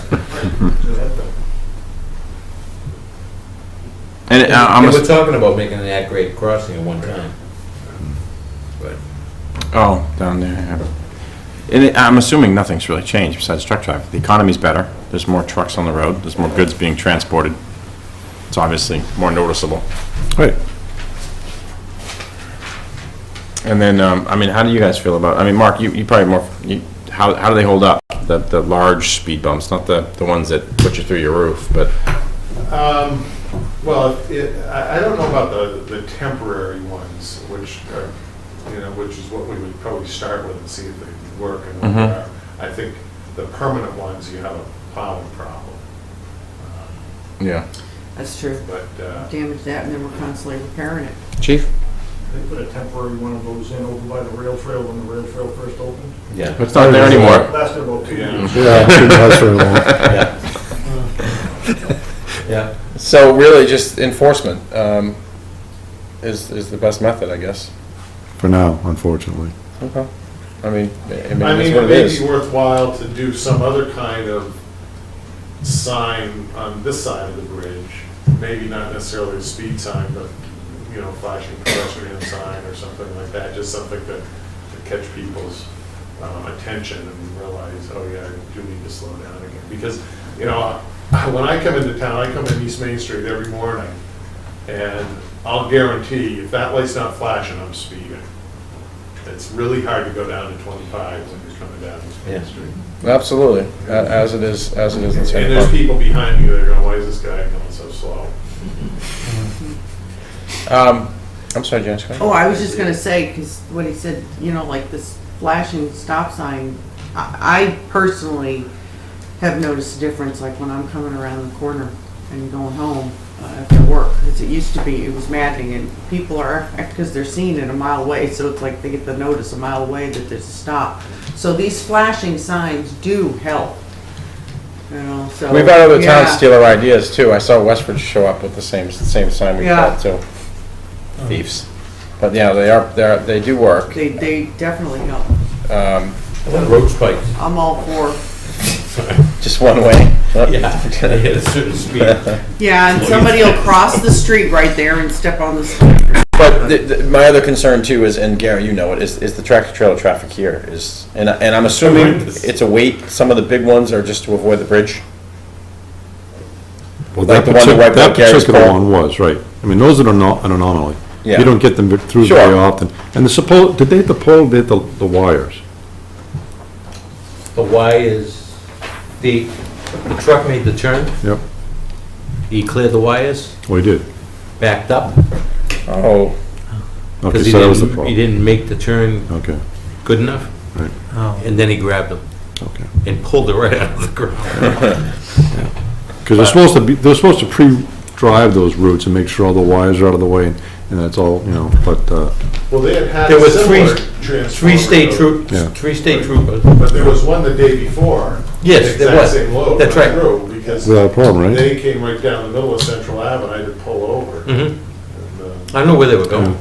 Do you know where they, I any have no idea? idea. they unload them here, right? This is one of those direct routes, because I remember one they unloaded here years ago that was enormous, that they took all the way up through Westford and I know. all the way up to New Hampshire, yeah. I thought I first thought they were going up to the National Grid site on Westford Road, but someone said they went up to southern New Hampshire. Yeah. So Oh, really? they were going- Yeah, that seems to be this is the lowest place or something like that they can get it off the train and onto a truck. I've read this in the past, and then they've had some as big as that they needed front end loaders in case the truck needed to be pulled up hills on the way. I mean, and this is how big some of this equipment is. Just happened to take out the post office that day. Now, today there were 2 dozen, 3 dozen dump trucks coming around the corner. They were pulling dirt out, pulling trees and stuff out. Now, I don't know if it was off of Pingree, and they were going to dump in Shirley. Doing it in Claremont. I didn't see it. I know that But it it was- is working up at the substation. It was maddening. They were doing it. They're, going on 2 wheels going around a corner. Well, just so you know, I mean. No, No, this that's good to corner, I know. agree with you. This corner is, especially the tractor trailers, it's amazing. These guys get pretty emboldened. He gets a great view of them coming over the bridge.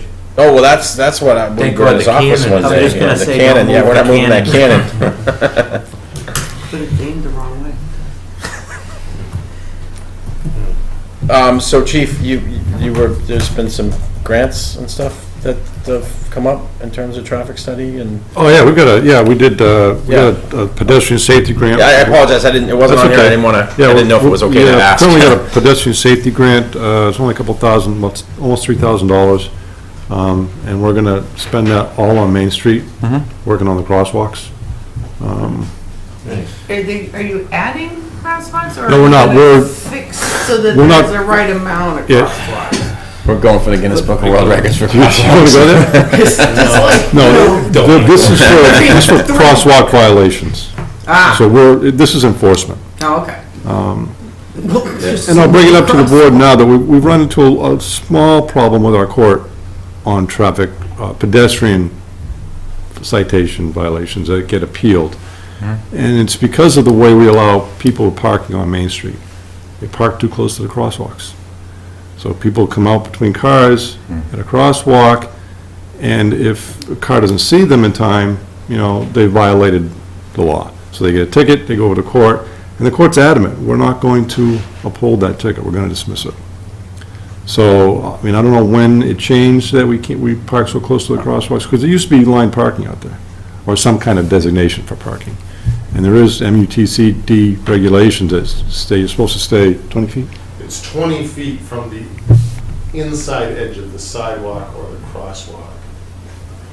So it's not not if you went straight out from the curb, it's from the other side of the. And it's amazing, they used to park the other way there, on an angle. You look at the old Right. pictures. Oh, yeah.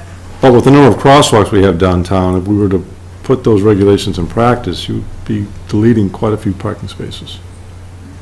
So that's the downside So of businesses. does it make sense to have them cross Washington and then, I know I was just out in Anaheim and you might not be able to cross here. You may have to go here to here to here to make it safe because, that's the best route for safety. I think it's something we should look at. For I think we need visibility. to get a traffic safety grant to take care of the enforcement of crosswalk violations. Okay. On the main street. But I agree, there's too many, and if you have them at the end of every road, it's virtually impossible not to, like you said, losing 15 spots or whatever would be a pretty big deal. Right. Down It here, would be. when parking is limited as it is. And then, Isn't there another group? no, I just had one more question for Mark. Is this bridge safe? I mean, and I know it's not your guys' Yes, responsibility, I mean, but it is safe for truck right now. traffic? Yeah, structurally, it's not a problem. Okay, The issue is the deck itself. yeah. Needs. This happened a couple years ago as well, okay. Well, yeah, and I don't know if you saw last. I did, that's what made me think about it. Years ago, we got a little hole there.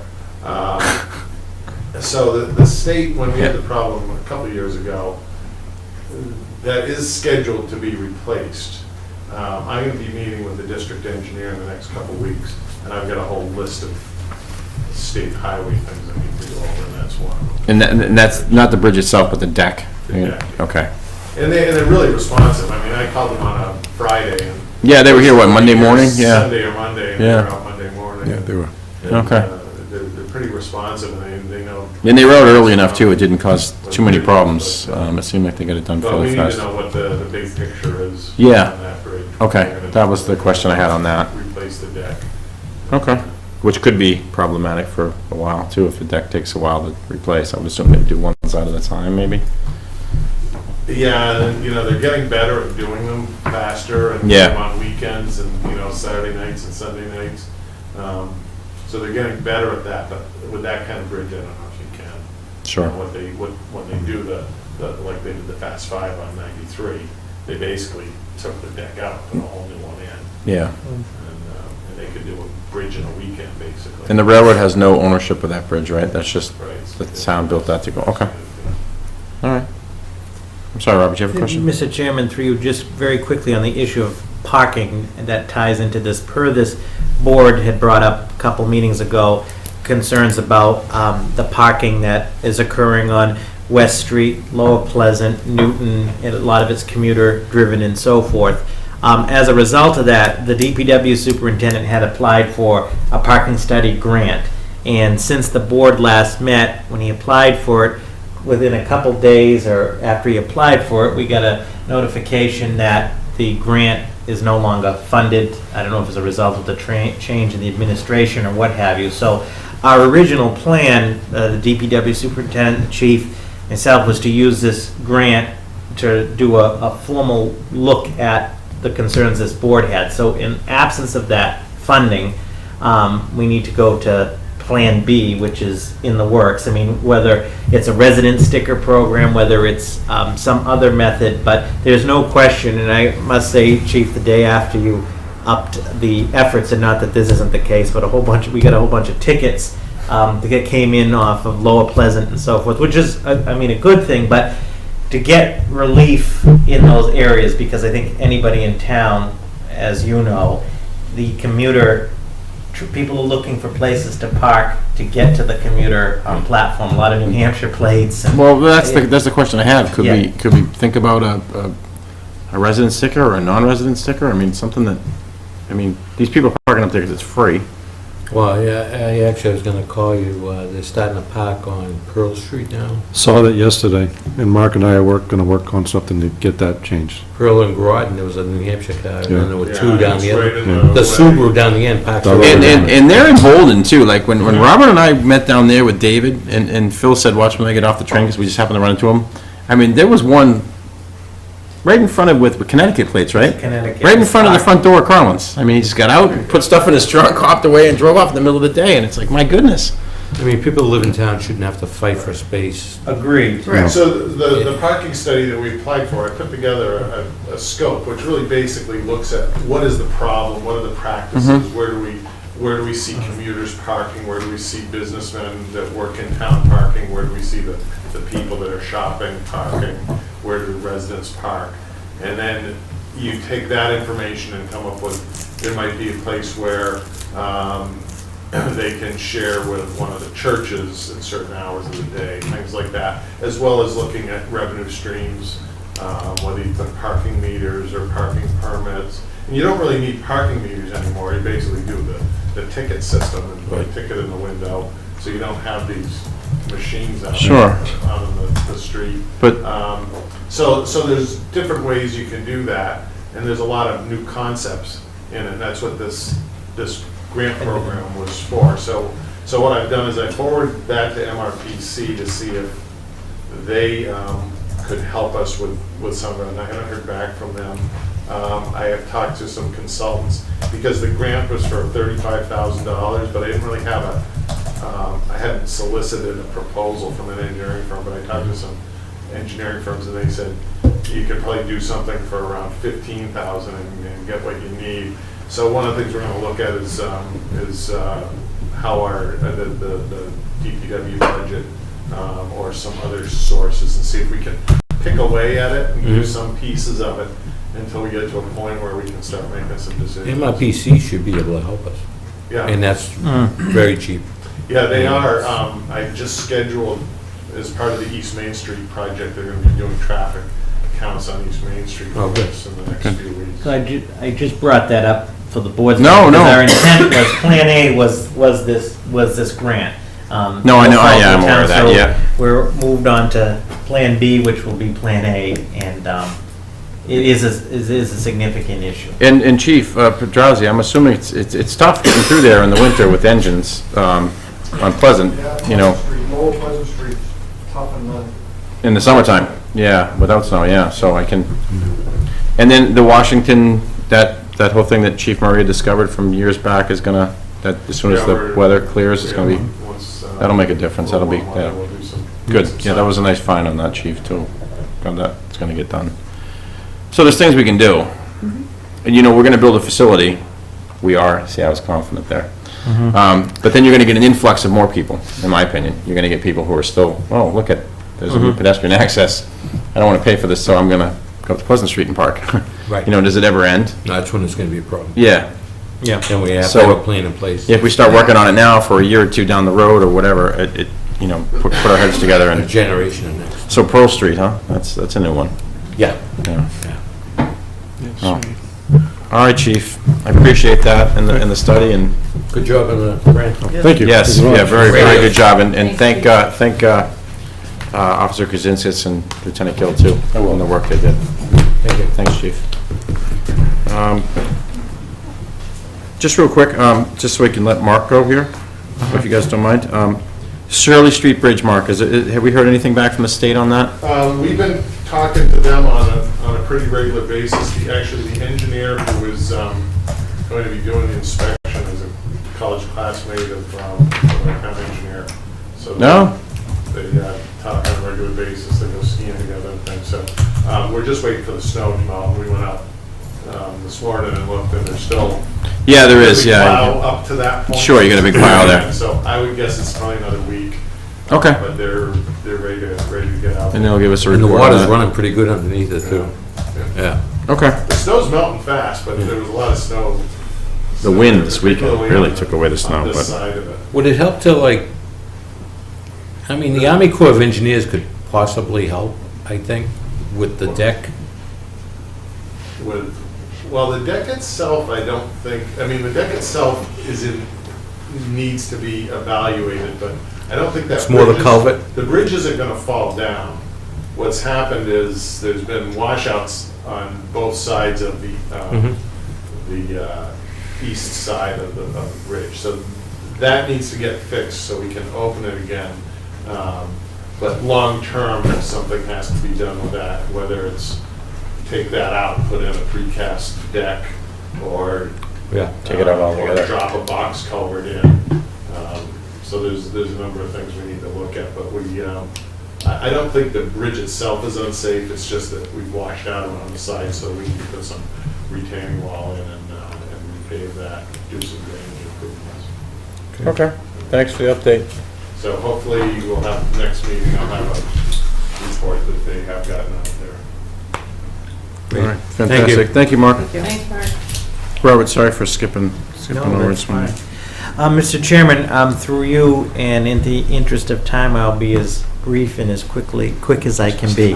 On the administrative update, as the board is aware, the budget and the warrant preparation predominates the administration's main focus at this time. As mentioned, on April 21st, as part of this board's meeting, there will be a joint meeting of the FinCom and the Board of Selectmen to vote the budget and to vote the warrant articles. With respect to voting the budget, some of the key decisions that will need to be made that night will be the amount for stabilization and capital stabilization, OPEB, and so forth on the budget, some of those larger issues. And then on the warrant, the board's position on articles, as well as any article placement. You'll be given the draft, but obviously the board can move things around if they should choose. Speaking of the warrant, April 17th, Friday, April 17th at noontime is the deadline for any citizens petitions, so that's coming up quickly to the town clerk's office. And on the website, the town clerk from the fall has put together guidance in a form for a citizens petition, so that's April 17th at noon. April 21st, as I mentioned, will also be an opportunity for any public input on the budget or the warrant. And as I mentioned, April 24th, which is a Friday at noon, is the absolute drop dead date that the warrant needs to go to the printer. And based on what we know now, I anticipate we'll be in good shape after the 21st. But in the event, it's happened on occasion, if there's a need, hopefully not for a special BOS meeting, there's a couple days of latitude in there, but we should be in good shape. Residents will then begin to get the warrant the beginning of May. Town meeting is scheduled for Monday, May 11th, commencing at 7 p.m. here, and the elections will be on April 27th.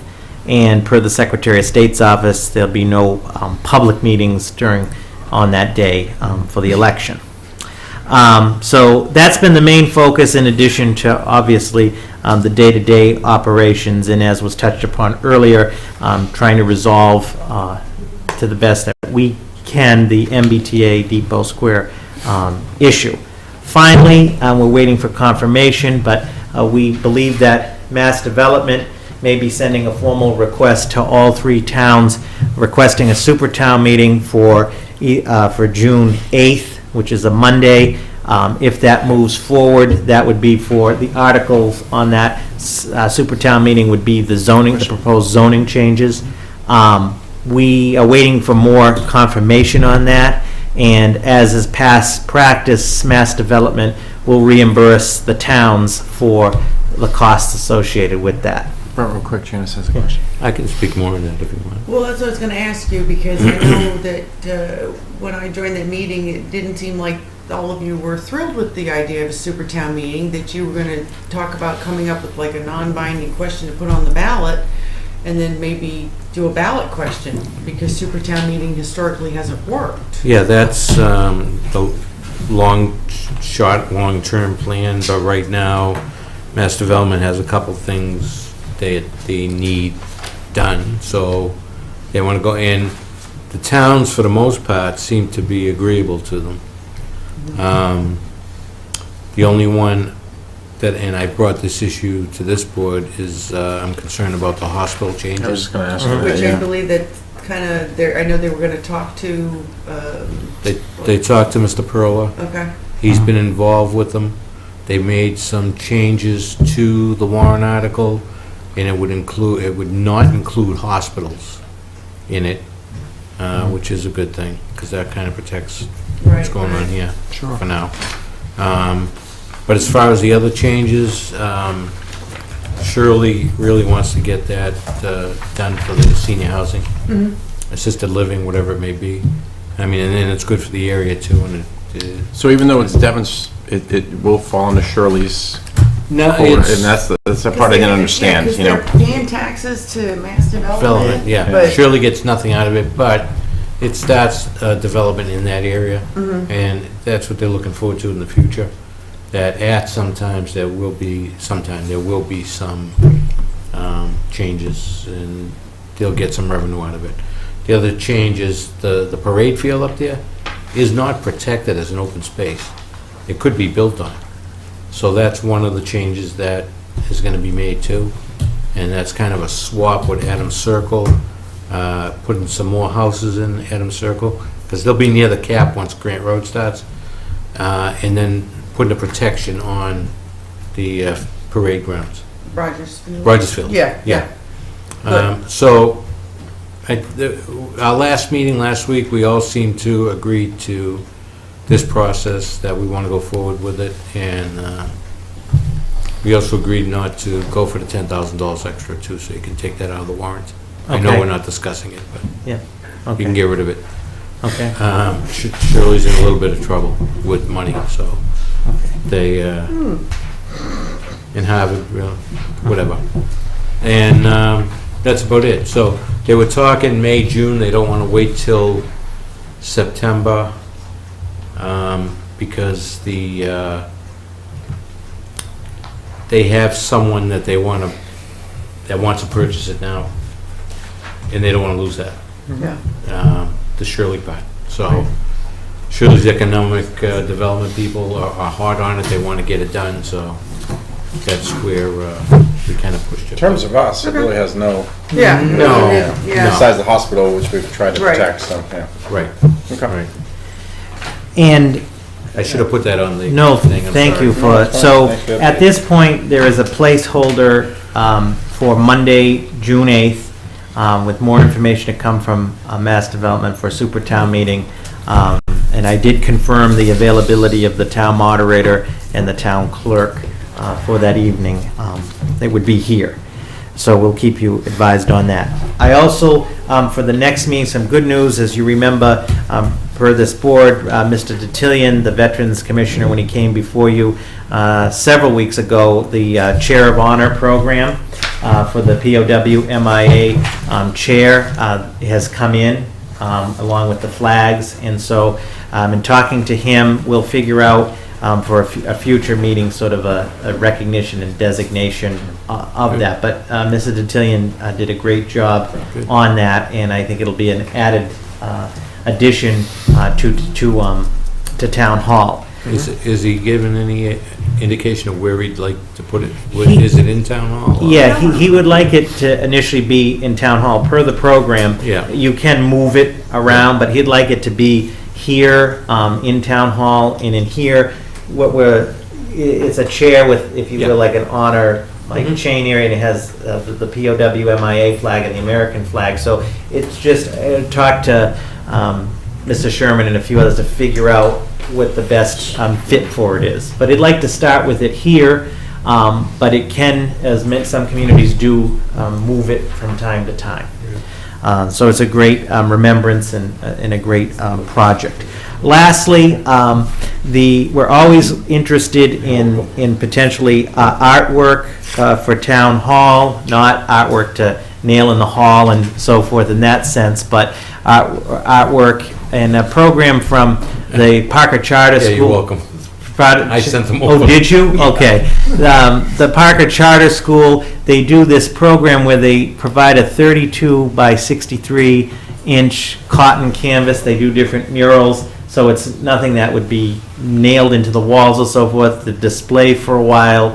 I thought we would pursue it. I just wanted to run it by the board. It's not a permanent thing. Is that what we're pursuing right there? No, it's That's a something sample of one. those covers. Yeah, but that's, I mean, They said we could give them feedback for themes or certain things we'd like to Right. see that represent Ayer and colors and stuff. Town like flag. Yeah, yeah. they're gonna do it for the post. Yeah. Yeah, right. So- whatever it is. Janice is ready to take a swing at me. Post Sorry, I had to office, say it. we're doing the same thing over there. Yeah, So- no, that's cool. Why But not? yeah, so, and it's a temporary thing, and it doesn't Yeah. involve any permanent affixing to the walls or so I forth, think but that's nice. also open to anything that any of the district has in terms of artwork and so forth. So that's the general update. The next item that I have for you in your packet is a reserve fund transfer in the amount of $18,000. And this is a request, a reserve fund transfer for the Board of Selectmen office account, line item 01122. And just very briefly, I'll just break down what contributes to the 18,000 reserve fund transfer, which is needed by the end, rapidly, but needed by the end of the fiscal year. I'm looking for approval tonight, and the FinCom has some scheduling issues, but hopefully we can get it approved by the end of the month. So as of April 3rd, there's $39,460 in the account. However, a lot of that is salary items that in the next payroll cycle and the one after will be depleted. Of that 18,000, $7,818 would be for the assistant to the town administrator wage line item. Yeah. $1,350 would be for the assistant to the town administrator overtime line item. That increased for two reasons from the time the FY15 budget was set.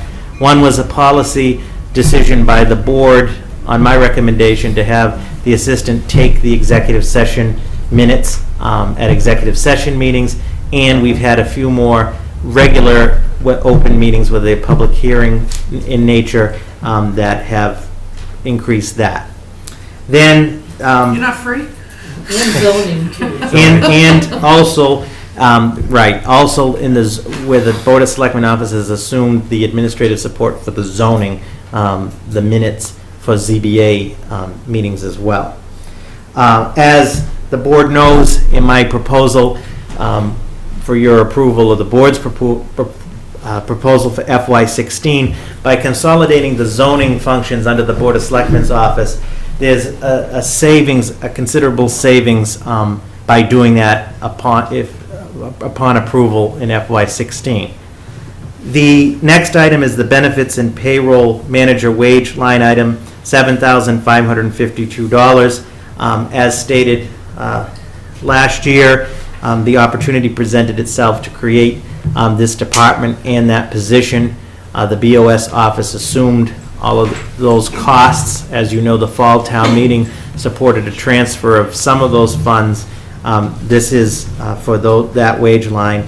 And then the supply line for the Selectmen's office is $1,278 over. Again, that was driven by, was unforeseen at the time that the budget passed on May of last year. One, with the elimination of the zoning board and planning board budgets, as this board knows and supported and can appreciate, though that was the will of town meeting, which was adhered to, the functions of zoning and planning on a very base level needed to move forward for the sake of the town. So these costs for the supplies were public hearing notices for planning and zoning, as well as some supplies in the creation of the new department, the benefits payroll, for some startup materials there as well. So in sum, that adds up to $18,000 that I'm looking for approval on the reserve fund transfer. It is my opinion that in the 5 years that I've done the budget for this particular office, really with the exception of the town council line item, which is always difficult to nail down, we've always operated within the parameters of the budget, or actually have really lowballed the budget in the past. So this was a unique year in terms of what happened with town meeting last May with zoning and planning. We had, I think, two positive opportunities for the town in the creation of the benefits and payroll department and the individual holding that position at a benefit to the employees and the public, and the opportunity in the Selectmen's office with the assistant as well. So with that, I'm respectfully looking for your approval of a reserve fund transfer in the amount of $18,000 for account 01122. Could have done that 10 minutes. Oh, God, I didn't think you'd ever get it out. I don't think he took a breath. Make a motion to approve. Love you, Robert. Make a motion to approve reserve fund transfer request for $18,000 be transferred to the Board of Selectmen's account, number 01122. Seconded. Signature by the chair. All in favor? Gary? Aye. Janice? Aye. Chair says aye. Watch the video tomorrow. I will, my old debating days. Mr. Chairman, thank you, and thank you, members of the board. That will then go to the Finance Committee for their approval. The next item is the FY 2016 Capital Planning Committee recommendation, or I should say recommendations. And Mr. Chairman, through you, I just want to take the opportunity to publicly thank the Capital Planning Committee, which consisted of the Chair, Selectman Hillman, Mr. John Kilcommons, the Finance Committee representative, Ms. Mary Spinner, Mr. Rick Scotchless, both are here tonight, Mr. James Stephen, Mr. James Pernard, and also the Town Finance Manager, Ms. Gabri, for her support as well. And I'm going to pass out, this is the Capital Planning Committee's FY 2016 recommendation. And the purpose for tonight, I'm respectfully looking on behalf of the committee, approval of their recommendations. Upon your approval, you'll see that there is a series of the items that would be under the general fund as purchases, and then the respective enterprise accounts. And the reason I pass this out, as you'll see in the yellow, I received an email today, April 7th, from Chief Pedrazi requesting the amount of the ambulance be increased, and you'll see that the ambulance, replace of ambulance number 2, recommended by the Capital Planning Committee was $225,000, and the fire chief in his email to the town accountant and I is requesting that be bumped from $225,000 to $250,000, a $25,000 increase for the purposes of equipping the ambulance. Now, in the issue of full disclosure, that request came today, did not go before the Capital Planning Committee. It's the first I've heard of it. Yeah, and I know that the chief is here. Other than that, what you have before you is the capital plan as approved and recommended by the Capital Planning Committee, which met in a series of meetings. I think that the capital plan here represents, again, significant commitment and progress to the infrastructure, equipment, and facilities to the town. One of the things that the committee will be working on, the Parks and Recreation, the Parks Department did come before the committee with a request for $250,000. Was it $250,000? Yeah, I believe so. Dollars on the issue of a facility/storage, I will say, challenges that face the department. The level of detail and plan wasn't there, and that's not meant as a criticism of Mr. Thomas or the commission, but the committee will work with the commission in developing a 5-year capital plan to include what we're going to do as a town in terms of a facility and what that facility is going to be for the Parks Department and their needs. So that was one of the major things put forth.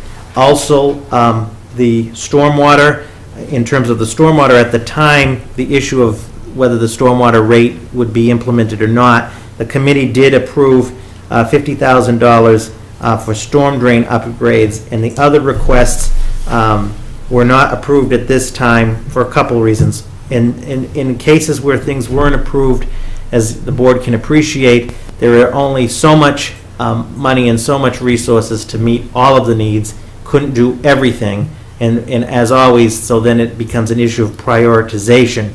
The Shirley Street Bridge, as mentioned tonight, was brought forth for drainage repairs and what have you, and that is being held right now pending the state inspection of the bridge and so forth. One last thing just to point out, and then if there are any specific questions, and I know the accountant and members of the committee are here, you'll see that on the water meter radio read system and the wastewater radio read system, this is the third year of a 3-year phase-in for that project for the automatic meter read.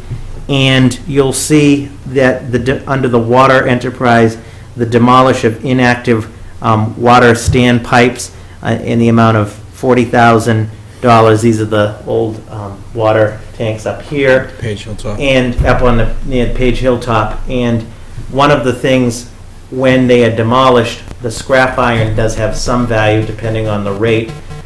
So whatever that redemption amount is would go back into the water enterprise. So to conclude, we're looking ultimately for your approval for this to be placed on the warrant. And I point out the request from the chief and an additional $25,000. Gary, I'm sorry. Just a question, $165,000 storage facility at solid waste for what? Well, that was, through the chair to Yeah, I was Selectman gonna ask Luca, about that. that was requested, It wasn't. and the committee did not Wasn't grant the approved. request. Oh, so it shouldn't be on there. Well, you'll see that that column is the requested, and see then recommended. Oh. I know it's a, yeah, so, Oh, okay. So- I'm a little confused. Yeah, too, so but for no, the- it wasn't Oh, approved. all right. yeah. So for the, the transfer station, the committee did approve the $175,000 to resurface the driveway. Isn't that a and- little high?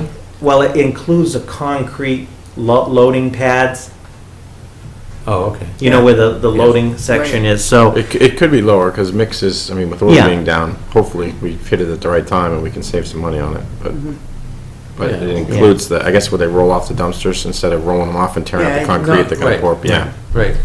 No, but yeah, I mean, it looked like, you know, we paved Newton Street for like $100,000 last year, 2 years ago. Yeah, and oil's down, so hopefully we can get And it. it just doesn't seem like the same square footage, but I'm not a geologist or whatever, mathematician. Engineer.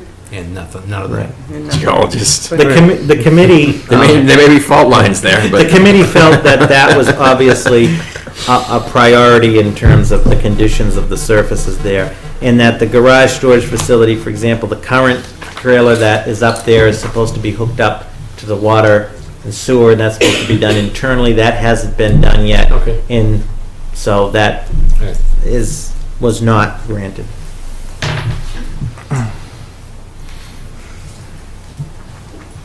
I'm trying to think if there's anything else.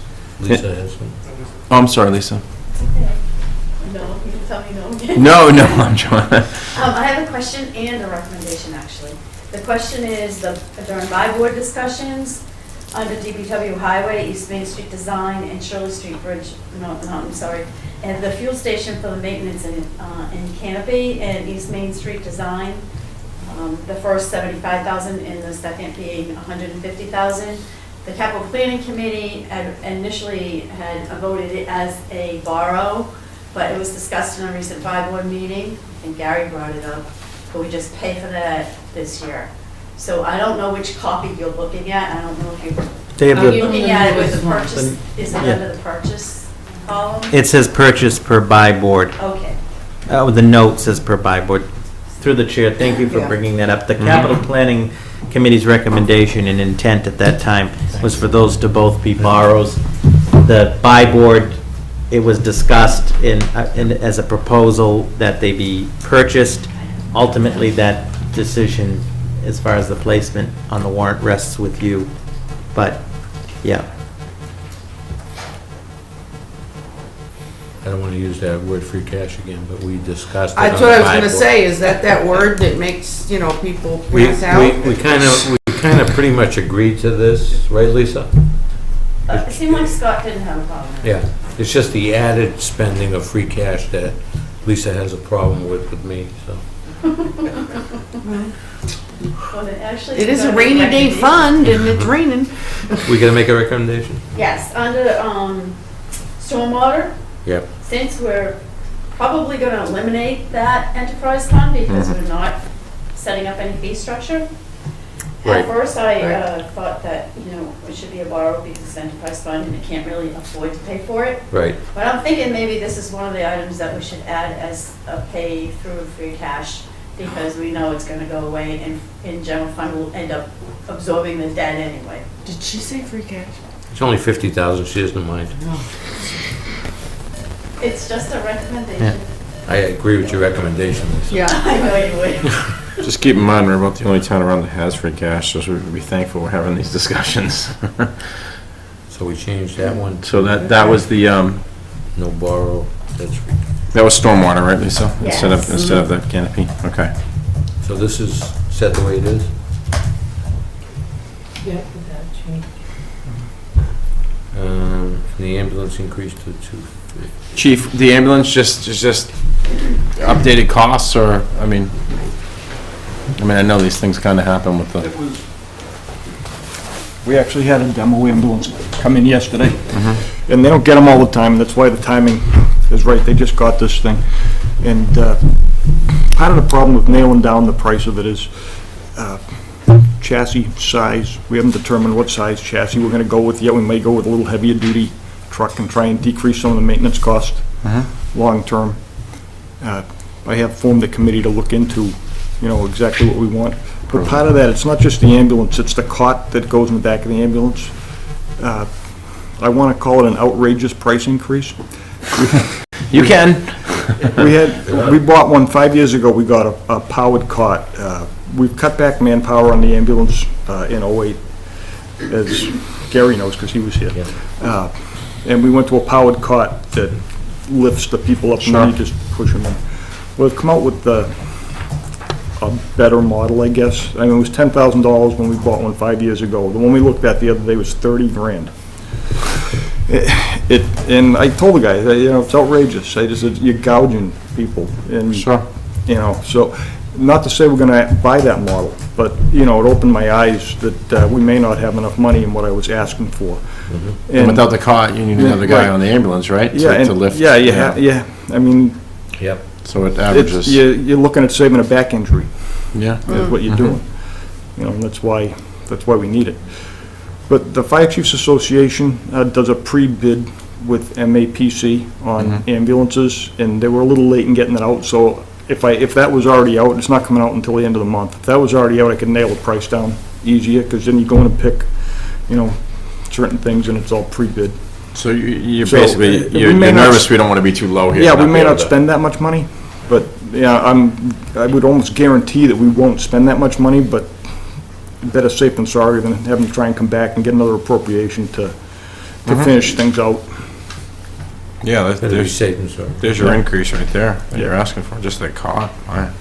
Yeah, and I had planned on, I basically had planned on like $15,000 for the cot, and then the price of the radios has gone up also, more than what I thought it would for new radios, so I just want to be safe to put that much more in there. Okay.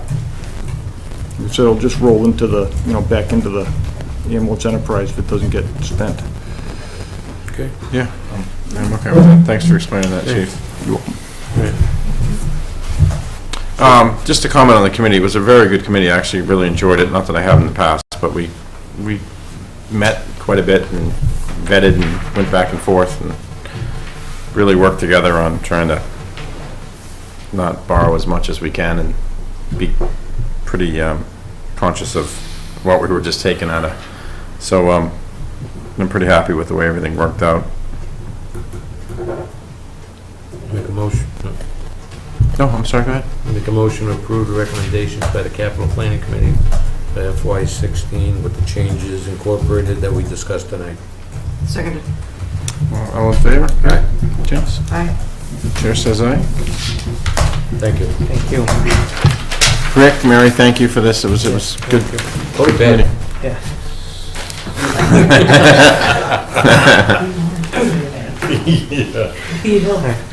Mr. Chairman, Yes. through you to the board, and in the interest of time, I will summarize. But with the implementation of the town meeting warrant tracking system, an article had been submitted by the treasurer beginning of February for a change pertaining to, if you will, Article 30 from the May 2014 town meeting. Make a long story short, that triggered, as all warrant articles, a legal review and brought some other issues, if you will, to the forefront. On the simple part is the warrant article as proposed by the treasurer would state that the treasurer is the custodian of the OPEB funds. Well, the treasurer, per the state statute, and state statute is trumps, is superior, if you will, to local action. The treasurer in any town, in any city, is the custodian, is entrusted with those funds. So I'm giving you the short version because you have my detailed memo, that in addition to that, in December of 2014, the PRIM, which is also referred to as the SBRT, there's so many acronyms here, but they made a policy decision that they're going to defer to the state statute. In the state statute on this issue, and it's important not to get caught up, if you will, in the procedural or term of art weeds of this. The statute, the treasurer is the custodian of the funds. So in summation, in consultation with Paul Tedesco from the SBRT as well as town council, has recommended that the warrant article isn't needed, and that would be my recommendation. But from that, and just to summarize, on town meeting on May 12th of 2014, Article 30 passed, which directed the town to deposit the $528,864.35 into the PRIT, which stands for the Pensions Reserve Investment Trust. That passed on May 12th. On October, as mentioned earlier, in July, per this board, a memo was sent on an update on the status of these funds. On October 7th of 2014, the Board of Selectmen voted and authorized the town treasurer to execute the an OPEB PRIT agreement. On October 16th of 2014, town council provided the required legal letter certifying their legal review of the custodian and investment agreement. And in consultation with the PRIM or the SBRT, it appears that the declaration of trust document had not been completed to date. This is just an internal document. To date, these funds, and this is the OPEB funds to date, have not been deposited into the PRIT, and they remain currently in a Bartholomew money market account. And this was also verified by the review of the proposed warrant article.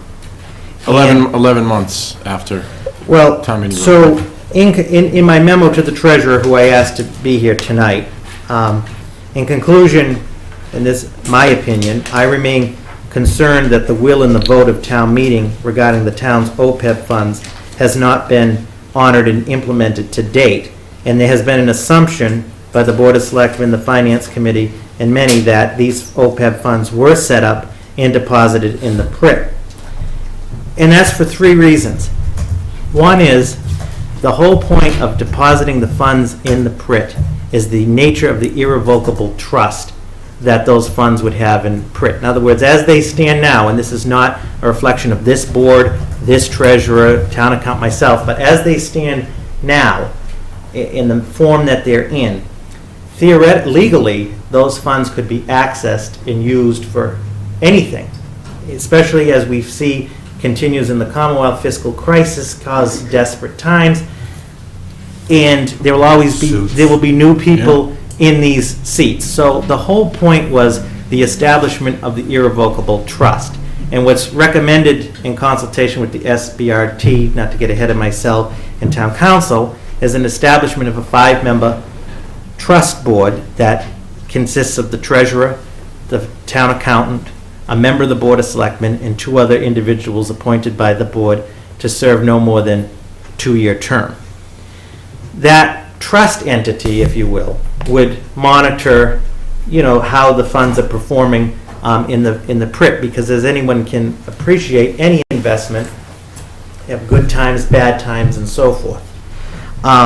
So the whole point of this is, one, that was the will of town meeting, to have those funds in the PRIT. 2 is to have the irrevocable trust and have those funds specifically dedicated, and I hate to use this example, but unsuccessful presidential candidate of 2000 referred to putting Social Security in a, quote, locked box, if you will. In essence, that's sort of at least the concept, regardless of what your opinion is of OPEB and so forth. And that's not a reflection on anybody, it's to protect the trust moving forward, as we can see, is a considerable fund. Nothing And personal taken, don't worry about it. And then the third point is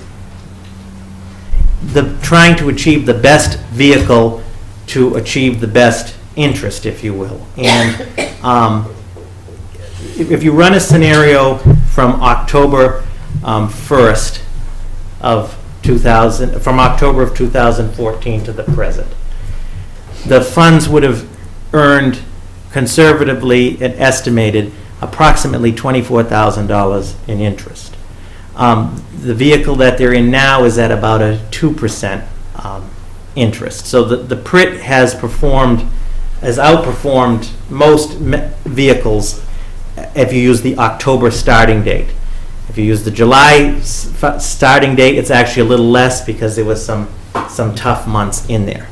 So as I said to the treasurer in my memo, and we did meet at her request at 3 o'clock today, that we need to get this resolved in accordance with Article 30 of town meeting, which is to have the funds formally and officially put into the PRIT, have the trust established, including the committee, and to move forward. Now, the SRBT meets every 2 months, and the April deadline we won't make, so they meet again on June 11th.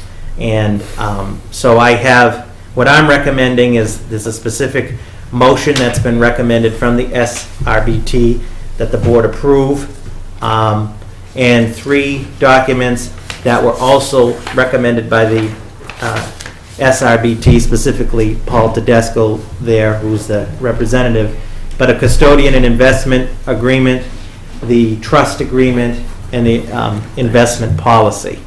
Upon board approval of those and the execution of those 3 agreements in this motion, and if it's the will of the board to do that, I'd ask the town clerk tomorrow to certify the vote of the board, and we can get this set up for the June 11th meeting of the SRBT, which at that time, they would review our application and act upon it. 13 months after it was approved at town meeting. Just throwing that out there. And through you, Mr. Chairman. June. It'll be June by the time they meet. And through you, Mr. Chairman, I did ask the town treasurer to attend if there were questions or concerns. And I also asked the town accountant and Mr. Johnston to attend as well. Can I ask why this wasn't done earlier? Yeah, I guess so. No, please. I know it's not going to be the way.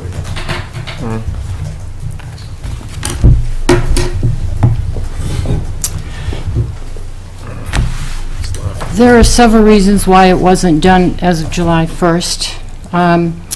The main one being the assistant treasurer left, and I had her job and my job too. All right, you know what? I really don't want to hear this anymore. I'm done with excuses with this. You've used this excuse for everything in this building. We lost $24,000 on the Willowtown meeting because it was not deposited. I am sick and tired of hearing that Melissa left. You have someone as qualified, more qualified than you next door that you can ask. And we lost $24,000 on the Willowtown meeting that could have gone to anything in this town. Gone because the town assistant left. I can't handle that excuse anymore. It was the will of town meeting. If we have been at town meeting 100 times where Gary and I have been yelled at, screamed at, and you know what? We've adhered to everything that town meeting has said. We haven't said, oh, Jim was out today, or Janice wasn't here. That's true, that's true. So I'm not trying to be rude to you. I just don't understand why we're not all marching to the beat of the same drummer here. We're all on the same team. I don't get it. For some reason, that office down there is on an island, and you don't want to work with all of us. So I don't even want to listen to it. I apologize. I don't want to hear any more. We'll put it in the fund. Done. Thank you. Robert, where's it stand with the warrant article? Do we have to vote not to have it in Send there? it? Or did you just? No, through the chair, the warrant submission is a tool that you guys have implemented. It's a recommendation of myself and town council that the article, which is more of a procedural, is not necessary because the statute is in place. Well, I mean, But what is on the warrant, to Selectman Luca, is there's this standard article, which you will decide with the FinCom, if you will, an article that would again put another contribution into the. right. But we haven't put the first contribution. no, I mean, into the. designate, I should, Designate. through the chair. Oh, okay. Designate whatever you Funds. decide for FY16. Whatever funds Lisa wants to put in there. Lisa, Kevin, do you have anything to add to it? As an employee, I'm very disappointed that this didn't come off on a timely basis. I'm very concerned that it hasn't already been done and seems to have circumvented the intent of town meeting. Agreed. So, Robert, was this warrant article to actually reverse it and put the authority to control and invest these funds back in the treasurer's office? Through the chair, initially, and this stuff is very, you gotta watch it with a key eye. Initially, there was some question exactly what it did mechanically. Yeah. And upon legal review, no. And it's redundant, when I say it's redundant, what the term custodian, every town, the treasurer is the custodian of the funds. But the Article 30 has directed that custodian specifically to deposit this into the print and to establish the trust board. Okay. So, I mean, you ready for the motion? Unless anybody has anything else to add that doesn't have to do with an assistant leaving. Sure. So so we need to make those appointments separate from this? Or is that inclusive of this? Yeah, through the chair, this motion in vote is legally required to set this up. The trust agreement. Yep. And when this trust agreement is for. Stapled ones on the back. Oh. Sorry. This shouldn't be this hard. The trust agreement, and this is put together by the SRBT and in consultation with town council. If you look on page 4. Page 4. Yep. Article 5, Trustees, Section 5.1. Yep. The trust shall be administered by a board of trustees consisting of 5 members who shall include the town accountant, town treasurer, 1 member of the Board of Selectmen, and 2 individuals appointed by the Board of Selectmen to terms of not more than 2 years. Upon the expiration of the term or sooner resignation or removal of the town accountant, town treasurer, or selectman appointed to act as a trustee, the position of trustee shall be deemed vacant.